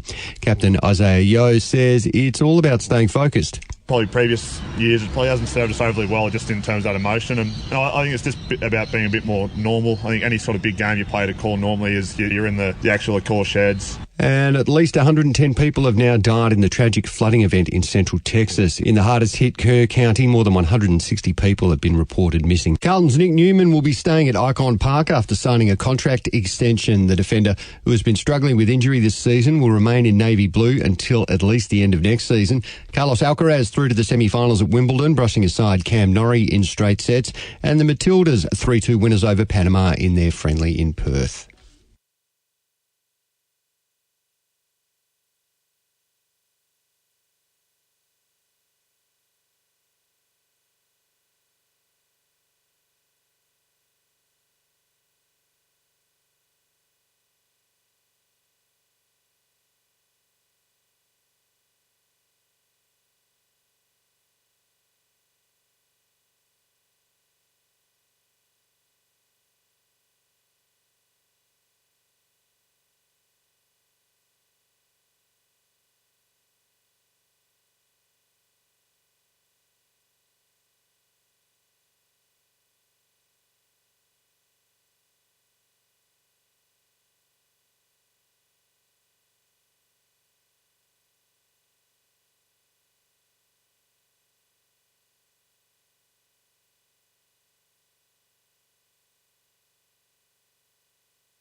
Join the conversation. Text us on 0499 736 736. Live across Australia on SENTrack. Giddy up with Gareth Hall. Welcome back to Giddy Up with Gareth Hall. Great to catch up with our great mate Dave Eustace, who's live from Hong Kong. Dave, we're just having a chat about the season that you've had so far. What do you do over the break now to regroup? Do you go away for a bit of a holiday, or are you still working, trying to build your team up for next season? It's great here. The track's shut for 2 weeks. Yeah. We don't race for 7 weeks, so it gives everyone the opportunity to have a bit of a break. I'm going to go to Italy for 10 days with some mates and then home for 2 weeks to the UK. So, yeah, nice break and back at the start of August. Have you been able to identify any horses when you're over in Europe recently? What have you been able to do regarding reshaping your team for next time around? Yeah, I went back for Ascot. Obviously, yeah, family had a great week there. Yeah. My brother winning 2 Group 1s, which was fantastic, and had a look at some horses. I've got sort of 2 nice European horses who both placed at Ascot. Glittering Legend, fortunately, Bonhose sent me him to hopefully work towards the Derby, and a horse called Seraph Gabriel, who's owned by Mark Chan. Mark's Hong Kong based, but owns horses sort of all over the world, and was involved in some ownership in Australia, and he was placed, just touched off in a 2,000 metre handicap at Ascot, and looks quite progressive. So they're the 2 from Europe, plus another, and some nice young horses coming from Australia. So yeah, I think we've got some nice horses coming through. Now, the Eustace family, I know your mum and dad, you're proud of your home country, but you're nearly Australians these days. Even Harry, like training for OTI Racing, one of our most successful syndicates, winning a Queen Anne, Dave. How about that? He did Australia proud. Yeah, it was incredibly special. pretty much the whole family was there, a lot of friends, and it was obviously Australian connection, as you say, with Mark riding and known by OTI. So amazing result, incredible race to win, and then he backed it up with another one on Friday in the Commonwealth Cup. So no, big thrill. It was an incredible.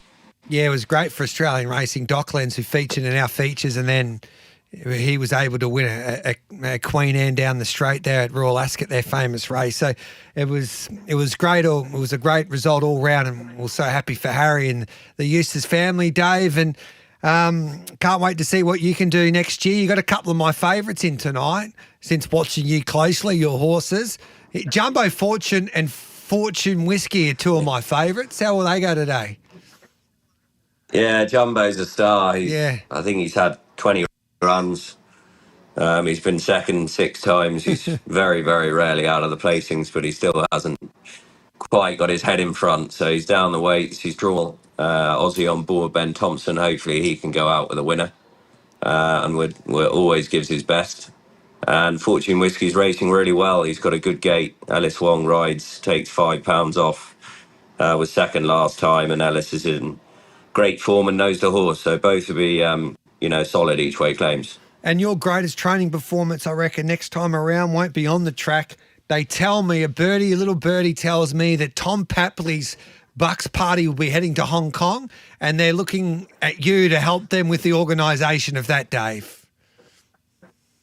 Yeah, amazingly, I've sort of managed to become a tour guide since coming to Hong Kong as well. But no, Paps is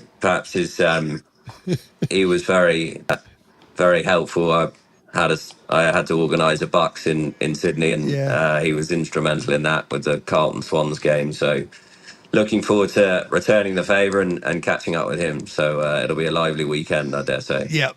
We're proud of you, mate. Keep on dominating, and what a season you've had. So looking forward to seeing what you can do next time around, and enjoy that break. And train plenty of winners in the last 3 meetings for the season as well. Thanks for your time, mate. No problem. Cheers, Gareth. Take care, mate. He's a good man, Dave Eustace. 8 minutes past 10. Love it or leave it coming up next. Miles Fitzner and Mickey Gannon will join me here on Giddy Up.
Join the conversation. Text us on 0499 736 736. Live across Australia on SENtrack. Giddy up with Gareth Hall. This is Giddy Up with Gareth Hall. We are streaming live every day now on the SEN app, our YouTube channel and Facebook, all thanks to Bet365. You can listen to us as always on your local SENtrack dial or the SEN app. And it's time now for Love It or Leave It. Let's welcome in the Magic Man, Miles Fitzner. G'day, Milo. Hello, G-Man. Hello to the listeners. Magnificent Wednesday. Yes. Big news around the place. It is. It is. We Excited. mentioned that. We mentioned that at the top with SEN purchasing RSN. So the RSN brand will live on from the 1st of September. However, SEN will take over. There's still a lot to play out. We've got a great team led by Sam Thompson and Julian Bayard. So we'll work out what the next phase of this journey is with RSN. SENtrack will continue as normal in a way. Great team. We've been able to establish a terrific brand here, I reckon, at SENtrack. You might say I'm a little bit biased, but I don't think so. It's been great since I've been here at SENtrack, and I worked at RSN as well. I loved working at RSN. And as Craig Hutchison pointed out there yesterday on the sounding board, it's a bloody privilege and an honour to be taking over RSN. So there's a lot to play out, as I said, over the next few days or 10 days or so, and see how it all looks. But I think it's good for RSN, and especially with that famous brand, 3U said, that it can continue on and have a bit of clarity and a secure future now. Absolutely. I mean, growing up in South Australia, I didn't know too much about 3UZ or RSN. Yeah. And sort of growing up in the sticks, but 100 years of history there. So looking forward to it. It's going to be good. Really good. I grew up listening to RSN, being a boy from country Victoria, and some of your heroes there worked at that station. And as I said, I was lucky enough to work there, and there's some great people that work there now. So looking forward to seeing what the future has in store for us. Mickey Gadden joins us now live from Sydney. Hello to you, Mickey G. Yeah, g'day G, g'day Miles. Good to be here, and share your sentiments there. Really exciting times with that news yesterday, and really looking forward to it, G. And the best part about it being, obviously there is a little bit to play out, but working at all the different, I've worked at nearly every racing station, Sky Racing, Tab Radio in Perth, RSN, all great institutions of the game that promote the game across the three codes. But working here at SEN and under Hutchie's got a passion for the racing game. He's a punter. He understands the game. He's an owner. But he understands he understands the radio landscape and the media landscape and how you can continue it on from a digital point of view. So I think I'm looking forward to seeing what happens, especially from September 1st when RSN will be part of the Sports Entertainment Group. So, can't wait. Now, love it or leave it. We've got a few hot topics today. Let's go. I'm looking forward to it. Let's get stuck into it. Is it right Paul Shaler and connections were allowed, because it was the discretionary of the Racing Queensland stewards, to scratch Mr. Bianco from the Winx Guineas on Saturday afternoon, Mickey Gadden? Absolutely. The owners and obviously the trainer on behalf of the owners is more than entitled to make that decision. Who is affected by that decision? All in punters, for sure, they're affected by it. But, you pay the bills, you get to make these decisions. And rightly or wrongly, whatever your view is on it is, they made the decision, and it is their decision only. Miles? Yeah, I tend to agree with Gano, and being an owner myself, you want to do what is right for you. Gano, yourself, they're always tricky ones. But yeah, I think it's right that you can actually get to do that. I do think it is. There was a couple of situations there on Saturday. He's a shocker, needed a new ride, and so did Warner, who was the favourite for the Glass House which was the feature race on the card along with the Caloundra Cup. And Luke Dempsey got the opportunity to ride that galloper replacing Ryan Maloney. Now, the situation with Paul Shaley was good enough to come on Giddy Up to explain it all. He had no problems with the 2 jockeys that were available. I think there were 3 jockeys that were available to ride Mr. Bianco. But he was weighing up whether he starts anyway because of the draw. He wasn't happy with the map, and he was probably only going there in a way because he had the services of one of the very best in Ryan Maloney. And he is a difficult horse to ride.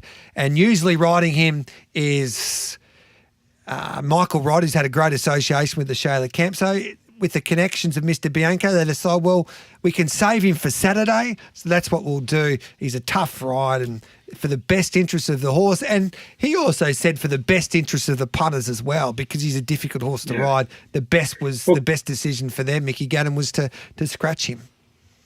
Gareth, a lot of us work in the industry with trainers and we're trying to get the 1%ers right, and it sounds like Paul's got the 1%ers right there with that horse. It's going to turn up with a jockey they need, probably more likely a better race shape and get its opportunity to win next time out. And there's only a certain amount of runs you're going to have in a preparation, so you don't want to waste them.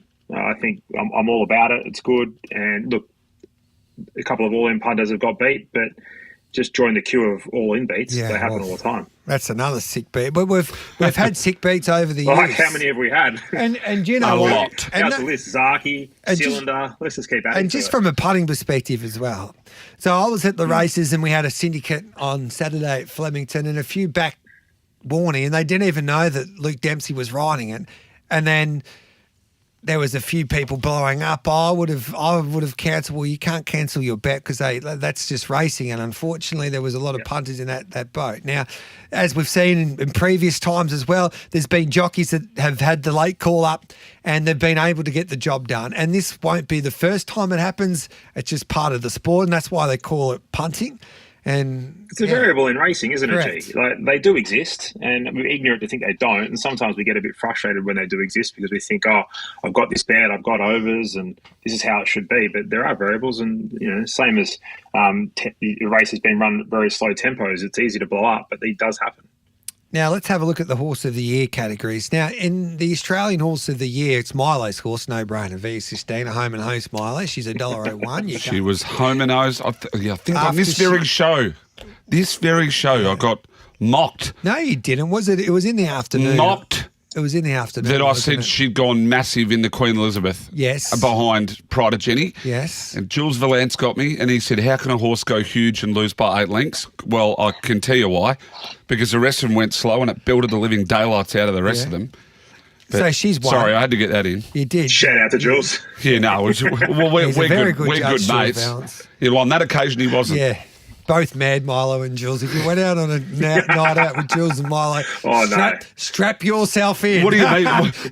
Strap yourself in. What do you mean one night out? It's 2 or 3 in a row. Anyway, it's not one night out. So we'll start with the 2-year-olds. Like, you go through the history of the Australian champion 2-year-old. Broadsiding won it, and he came from the clouds, basically, winning a Group 1 towards the back end of the Sydney Carnival and then winning a JJ Atkins. Shinzo, Fireburn, Stay Inside, Farnham, Microphone, Esther Jab, She Will Reign. So a lot of Golden Slipper winners there in the honour roll of the champion Australian 2-year-old over the years. This year, Mahuna took out the Golden Slipper, but she was only lightly raced. You had Nepotism that took out a Group 1, which he won the Champagne, and he probably delivered the most impressive performance, but he was also lightly raced. Vinrock took out the Size and was unbeaten. You had Cool Archie that dominated the Winter Carnival by winning at the end of the day the Group 1 JJ Atkins. Devil Knight was impressive, but he was lightly raced to win a Blue Diamond. So it's a very interesting conversation, Milo. Who's the best 2-year-old this year in Australia? Hard to ignore the Sydney 2-year-old form. So Yes. I think you can bin, and with all due respect, I think you can bin Queensland. Okay. So any horses that have won up there are not back. I don't think are at that level of what some of these Sydney horses were. Now, to put it in example, is if you said to me right now, do I want a Cool Archie or do I want a Tempted?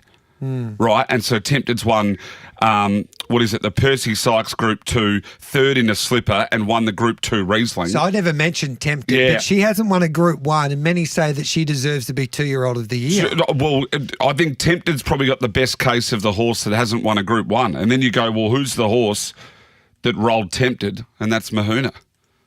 And I know that we're sometimes tentative to just make it whoever won the slipper, but I mean, Tempted's prep outside of Mahuna, if it's not Tempted, I don't know who it is. Second in the Widden Group 3, failure in the Blue Diamond, won the Riesling Group 2, third in the Golden Slipper Group 1, and then won the Percy Sykes Group 2. What about nepotism? Well, he looks a star. He won a Group 1. Well, you got to ask yourself the question: is it body of work? Is it peak performance? Is it who wins the hardest race to win? Which is clearly the Golden Slipper. Miles is spot on. It's so it's got to hold a fair bit of weight, doesn't it? I think the winner of the Golden Slipper is significant. So he's only won 2 races. So he ran third in the Todman. Then he won the Group 3 Baillieu. Yes. And then won the Champagne. Mm-hmm. So, but he was the most impressive 2-year-old performance of the season, purely because what he did in that Champagne against the pattern of the day was enormous. But he didn't win the Golden Slipper, which has got to be the most competitive race. He didn't race in the Golden Slipper. So for mine, it has to be Mahuna. Yep. I had that argument. You've won the most competitive race. Yeah. You've won the most competitive race of the year. It's like saying someone's won 3 on the Corn Ferry Tour and someone's won the US Masters. Who's a better performed horse? Golfer. It's clear the person who's a Masters. It's Mahuna, G. Yeah, Mile, I had this argument last year. I was with Lady of Camelot over Broadsiding because Lady of Camelot won the Golden Slipper, and for mine, she was clearly the biggest run in a Blue Diamond, which is the premier 2-year-old race in Victoria. But Broadsiding won it because he won the Champagne at the back end of the carnival and then went on to win the J.J. Atkins. And from a visual point of view, he was the most impressive. He had a couple of standout performances. But I thought from a body of work that Lady of Camelot was in a lot of the big dances and deserved that crown. I think if you go on essentially peak performance and the hardest race to win, it's Mahuna. Mm-hmm. And then I think if you go on body of work, I would actually go to Tempted. Do you know what? I agree with you. I would go to Tempted on body of work. Well. Yeah. And so then overall probably nepotism after that. Yeah. Yeah. So, and then peak performance is nepotism. Spot on. If you said to me right now, who's the best 2-year-old, the most impressive, I would say nepotism or Tempted, who I'd want to take home. From the race that you wanted to win, it's Mahuna. And then from the body of work that was unlucky and she was in a few big dances was Tempted. So I would go Tempted without winning a Group 1. So it's a... Yeah, if you ask me right now which horse I want in a 3-year-old season, is Tempted. Yes. That's who I want. I'd take nepotism. And you're talking to the only 2 blokes at the station that had Mahuna from the get-go too, mind you. What about... Gano, wink. Watson will be... Watson says hello. He's ringing me. What about me, Gareth? I should have won a slipper. Sorry, is that Stormboy calling from 2 years ago? Oh, yeah. Sorry, it's 10:27. You think the 2-year-old of the year is hard to pick. We'll debate the 3-year-old filly of the year straight after the news. This is Love It or Leave It here on Giddy Up.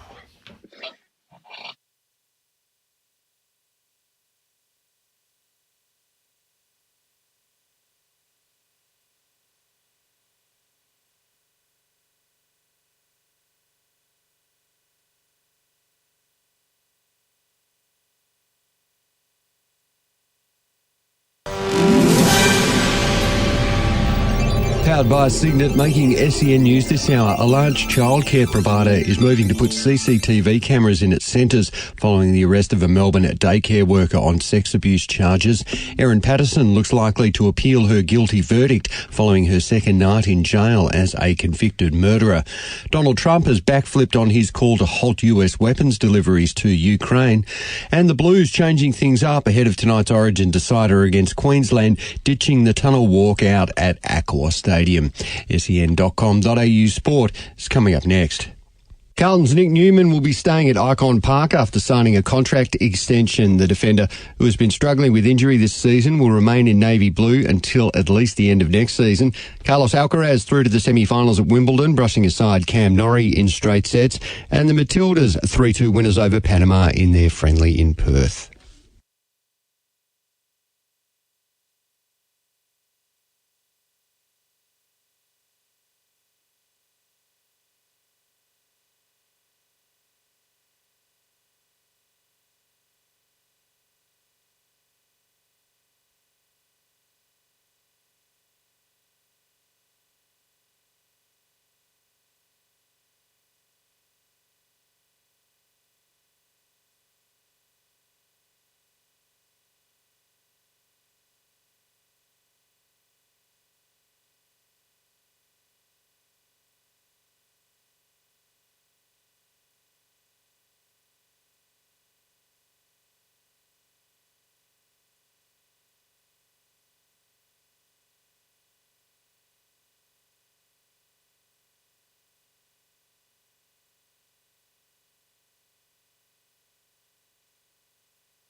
Join the conversation. Text us on 0499 736 736. Live across Australia on SENTrack. Giddy up with Gareth Hall. You never let me close, but I'm not your caller. Why do you do this to me? This is Love It or Leave It. Giddy up with Gareth Hall, Miles Fitzer and Mickey Gadden joining me. We are streaming live every day, all thanks to Bet365 on the SEN app, our YouTube channel, and also on our Facebook page. You can listen to us as always on your local SENTrack dial or the SEN app. So the second Love It or Leave It, should the Slipper victory be enough to be crowned the 2-year-old horse of the year? Both Miles and I say leave it. We were tempted. And Mickey says he loves that. Oh, no. I think Mahuna's the horse of the year. I'm just saying if you ask me a horse I want to take, it's Tempted. Yeah, I think it has to be Mahuna. I think it's Tempted horse of the year, so I'm leaving it. So body of work you're putting it correct. to. Yep. And Mickey Gadden, you're loving that? Yeah, Mahuna for me, loving it. Yep. Now, are we leaving it or loving this? The VRC and ATC Oaks double is enough for Treasure of the Moment to be crowned the 3-year-old filly of the year. Who wants to kick off proceedings here? I will. All right, then. Yep, love it. Huge amount of work from this horse. Horse was fantastic. Really only had one threat and will only have one threat, and that's going to be Lady Shenandoah. Mm-hmm. And so that's a light fingers and then 2 Group 1s being the Surround and the Coolmore. So I'm thinking Treasure of the Moment, 100% love it. Absolutely love it. What are you thinking him, Mickey? Loving Gadden? it, G. Loving it, because there was also a Vinery Group 1 in there as well. So at the end. I think it'd be a bit rough to do Treasure of the Moment dirty there. What I will say is I'll be taking Lady Shenandoah between the two moving forward. There's no doubt about that, but you've got to love this at this point in time, given the fact that that Vinery and the 2 Oaks, and there's also another horse that's only won a listed race under the care of Chris Waller by name of Autumn Glow that will probably be better than all of them. I think you're missing that. I think you've missed the best horse here. Are you going to go Lady Camelot again? No. If they raced in the Sydney Autumn, this horse would have beat up on Treasure of the Moment. Aliana. Like, she was enormous in a Rosehill Guinea. She should have defeated Broadsiding. She bowled at home at Derby, and she landed on speed in a Derby, but she won by 5 or so lengths racing away. She was good in a Randwick Guineas. She just went down. She should have won the Caulfield Guineas behind another Prophet. She won a Carbine Club. Now, she hasn't got the body of work in a way from a classics perspective of what, say, Treasure of the Moment has got. And Treasure of the Moment deserves the... She's got one Group 1. Yeah, one Group 1. These 3. Correct. So Treasure of the Moment will win it.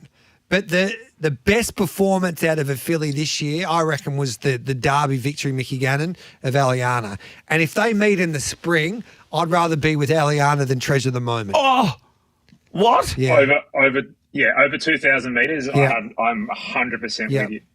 But I think Lady Shenandoah is a better horse than both of them, up to 2,000, up to 1,600 metres, I should say. And the inflection point might be 2,000 metres. Eliana Miles, take it away. Yeah, I think you're forgetting broadsiding. Like, hello. Well, he's retired now, so we won't see him. He's gone. But we're still not talking about the horse of the year conversation. Yeah.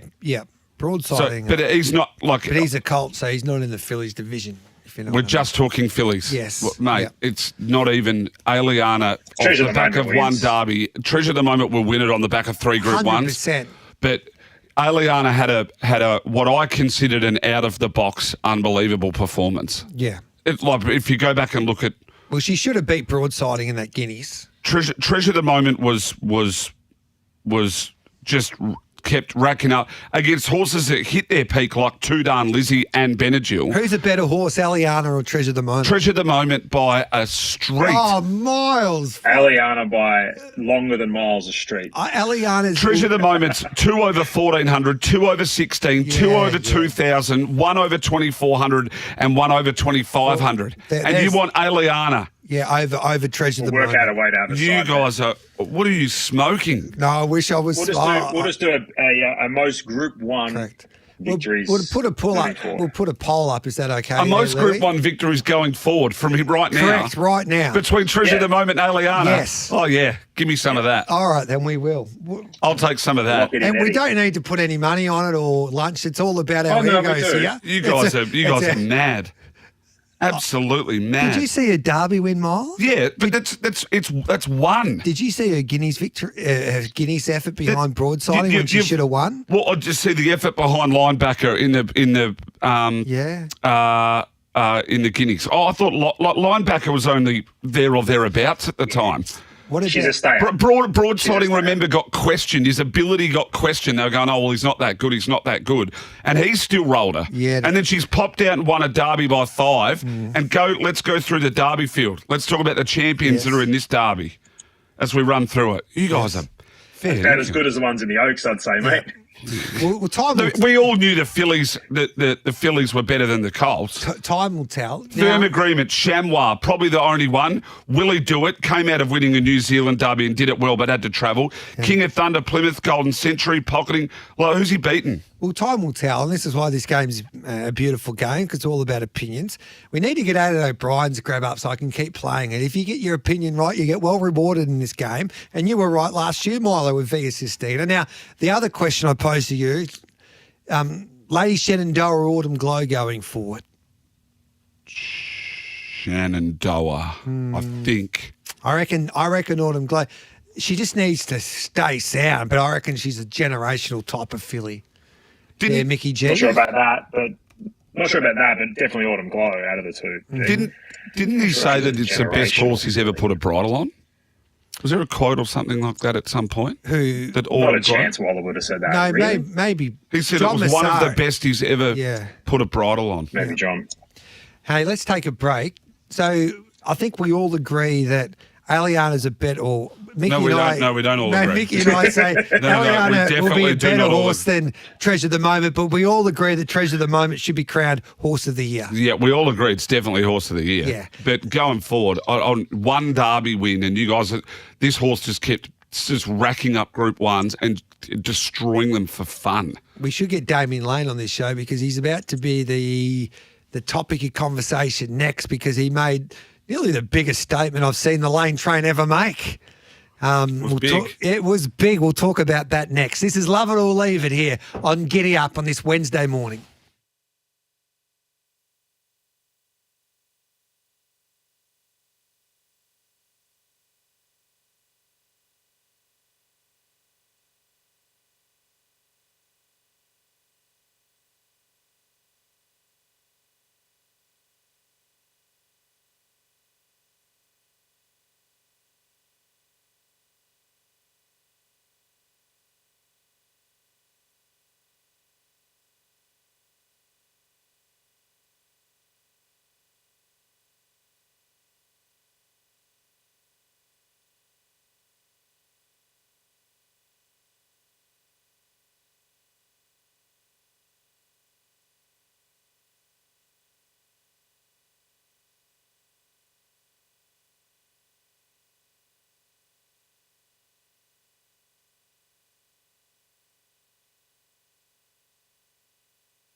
Join the conversation. Text us on 0499 736 736. Live across Australia on SENTrack. Giddy up with Gareth Hall. This is Giddy Up with Gareth Hall this Wednesday morning, and we are halfway through Love It or Leave It. Miles Fitzer and Mickey Gannon with me. Now, our next topic of conversation, I love this man, D Lane, the boy from Bunbury, and well done to Damien Lane. He's just been announced as a Hall of Famer for WA Racing, so we'll talk about this with Laney when he gets back from holidays. But on the Channel 7 coverage, this is what he had to say when he was asked to compare, I don't know if you even know if he was asked to compare Lise Cresseur, the Japanese superstar that he won a Cox Plate aboard, and he compared Lise Cresseur and Winks in this particular grab that he gave Channel 7. Lise Cresseur would have beat Winks. There you go. Is that all? He went on to say a little bit more, but Lise Cresseur would have beaten Winks. Do you agree with Damien Lane, Milo? What I do agree is that you can never make those comparisons, ever. Well, he can, in a way. He rode against Winks. He rode Lise Cresseur. He's a good judge.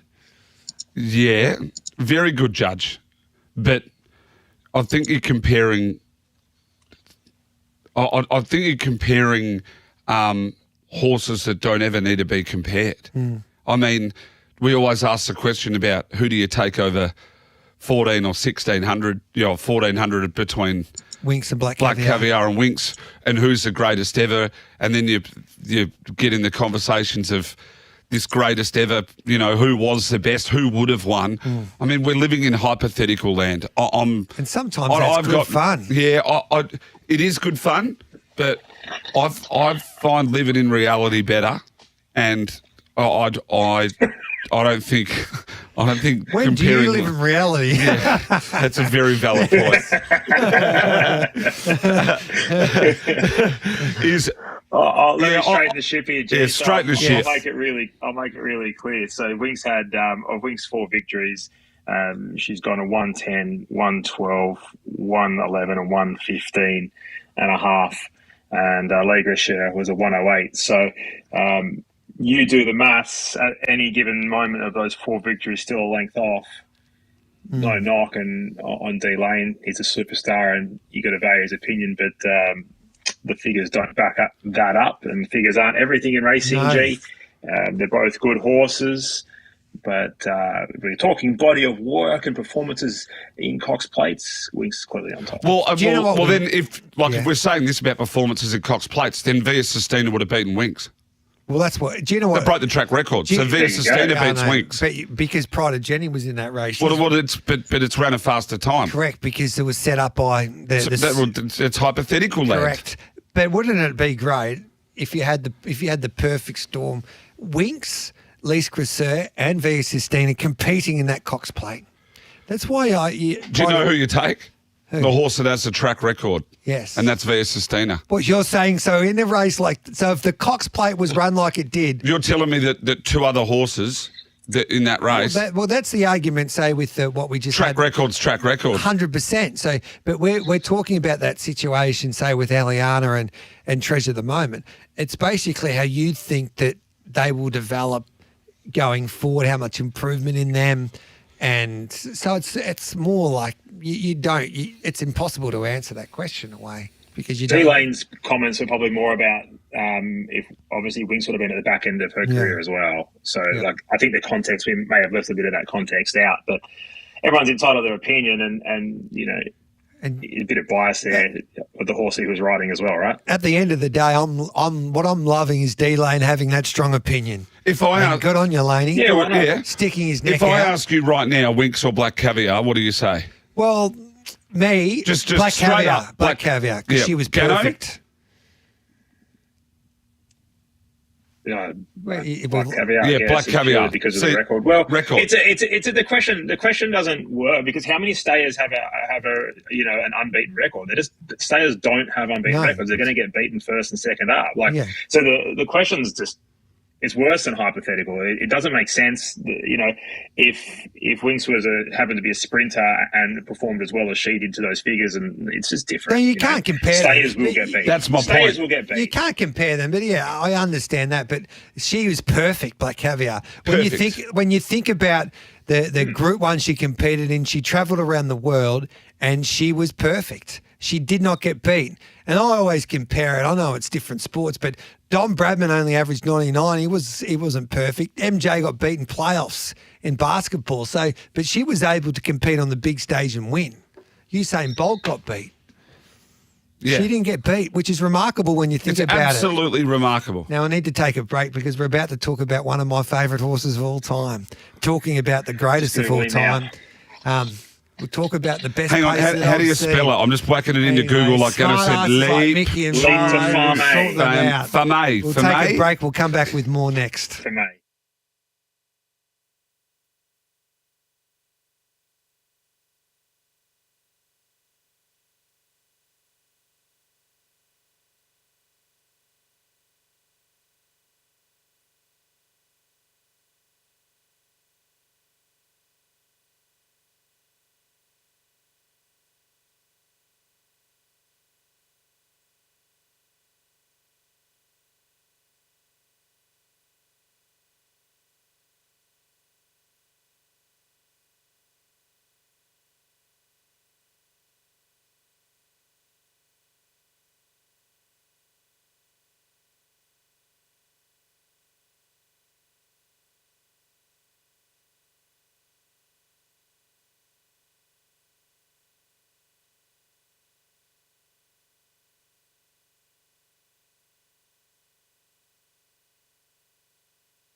Join the conversation.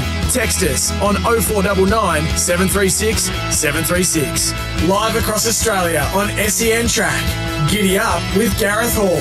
Our Money Rocks is at the tail. The world is watching. They're watching for Larry, and he's opening up here. He's going for a Dixon right here, right now. Leap to fame. He has exploded away. Margin is over 12 metres. Future assured Swayze. Better Eclipse to the outside. Leap to fame. Leap to fame. Operation into Dominion complete. And it's all Larry. Leap to fame bolts in. What a moment for Dixon. Leap to fame. Better Eclipse Swayze. I'll be going to Brisbane to watch Leap to Fame. I get goosebumps listening to that. You were in the sulky in the chair. Imagine driving that horse. It'd be unbelievable. The question I pose to you, Leap to Fame, is he transcending the code of harness racing? I guess he is. Yeah.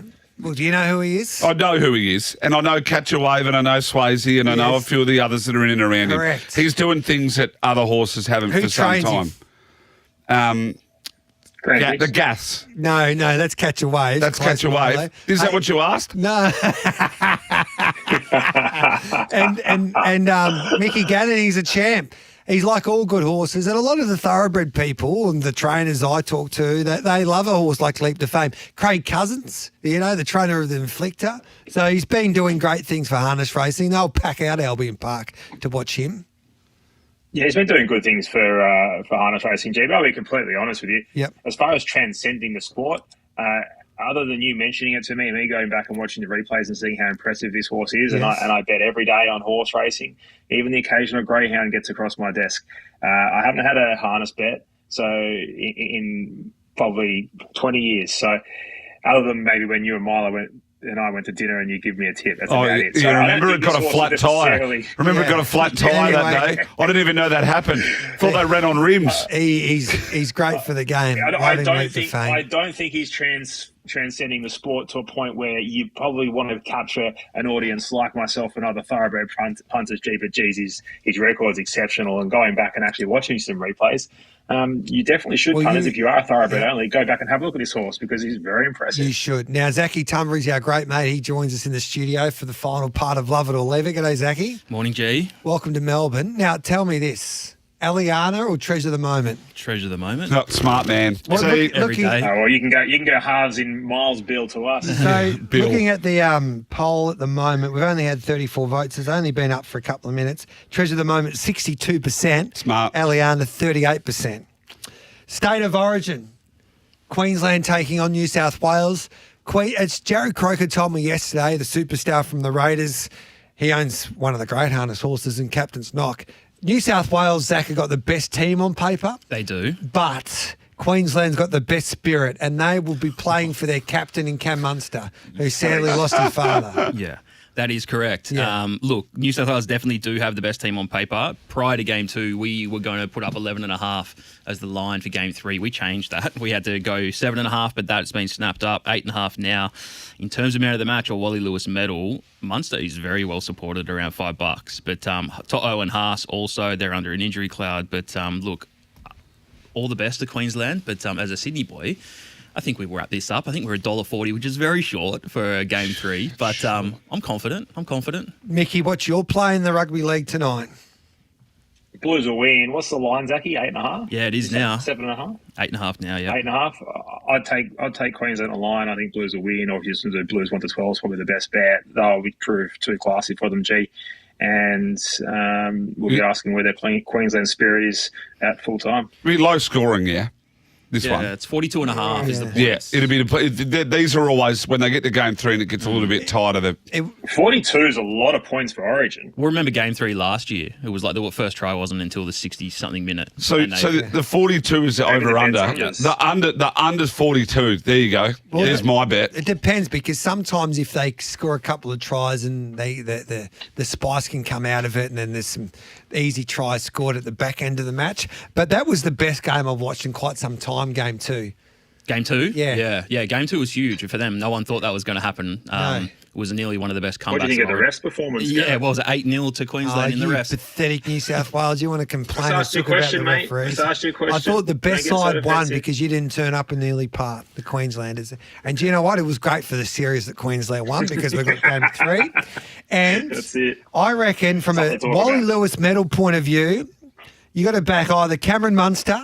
If he plays well, they win Queensland and he'll win the Wally Lewis medal. But if New South Wales win, I know he's been struggling with an injury, but Payne has. Yeah, Payne Haas for sure. Even just player of the match tonight, Munster's $9. Is he? Yeah. So obviously you always think if Cleary turns up, he'll do well. But Payne Haas, absolute freak. He was injury cloud last game, but was enormous. And I think that game 3 last year was the best game of Origin I think I've ever watched. Even though there was no try until the 65th minute, it was pretty. He's insane. been good, has he? Payne Haas. He's been a pain in their Haas. Yeah. He's one of the greats. It's good that he plays for What Brisbane. about Spencer off the bench? What price do we get Spencer Lino off the bench?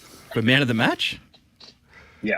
Oh my God. We got Peter Gunn, by the way, as our mega boost 150 will today. get ya. Peter Gunn's one of my best at Pinjarra. 250. 250, yes, correct. Yeah, I'd be on that for the Caseys. Have you come on to drop Mickey Gannon from our weekend preview? No, I Multi? stick strong with Mickey. Like that was There a you bit of go. a soft. That was a bit of an annoying run last week, but we'll get it back. Maybe he's just He was luckless. He's luckless. And Mickey, do you like Miss Jones in the first at Canterbury? Richard Will Chance, Freeman. a few good trials, Chance, so yeah. I'll let that one go. We've got that up as a mega boost too. Over 1,000 So you customers should. are on. Yep. Well, because If you Dino's, get the boost, get around it. Dino's all 320. over Miss Jones, isn't he? Yes. Yes. Hey, good on you, Zachy. We'll catch up with you tomorrow for the weekend preview. I'll be in tomorrow. Weekend preview. I've got a big announcement at 10:30 on Giddy Up. So, and that's I've got a special guest coming in the studio. So the weekend preview 9:30 to 10:30 tomorrow.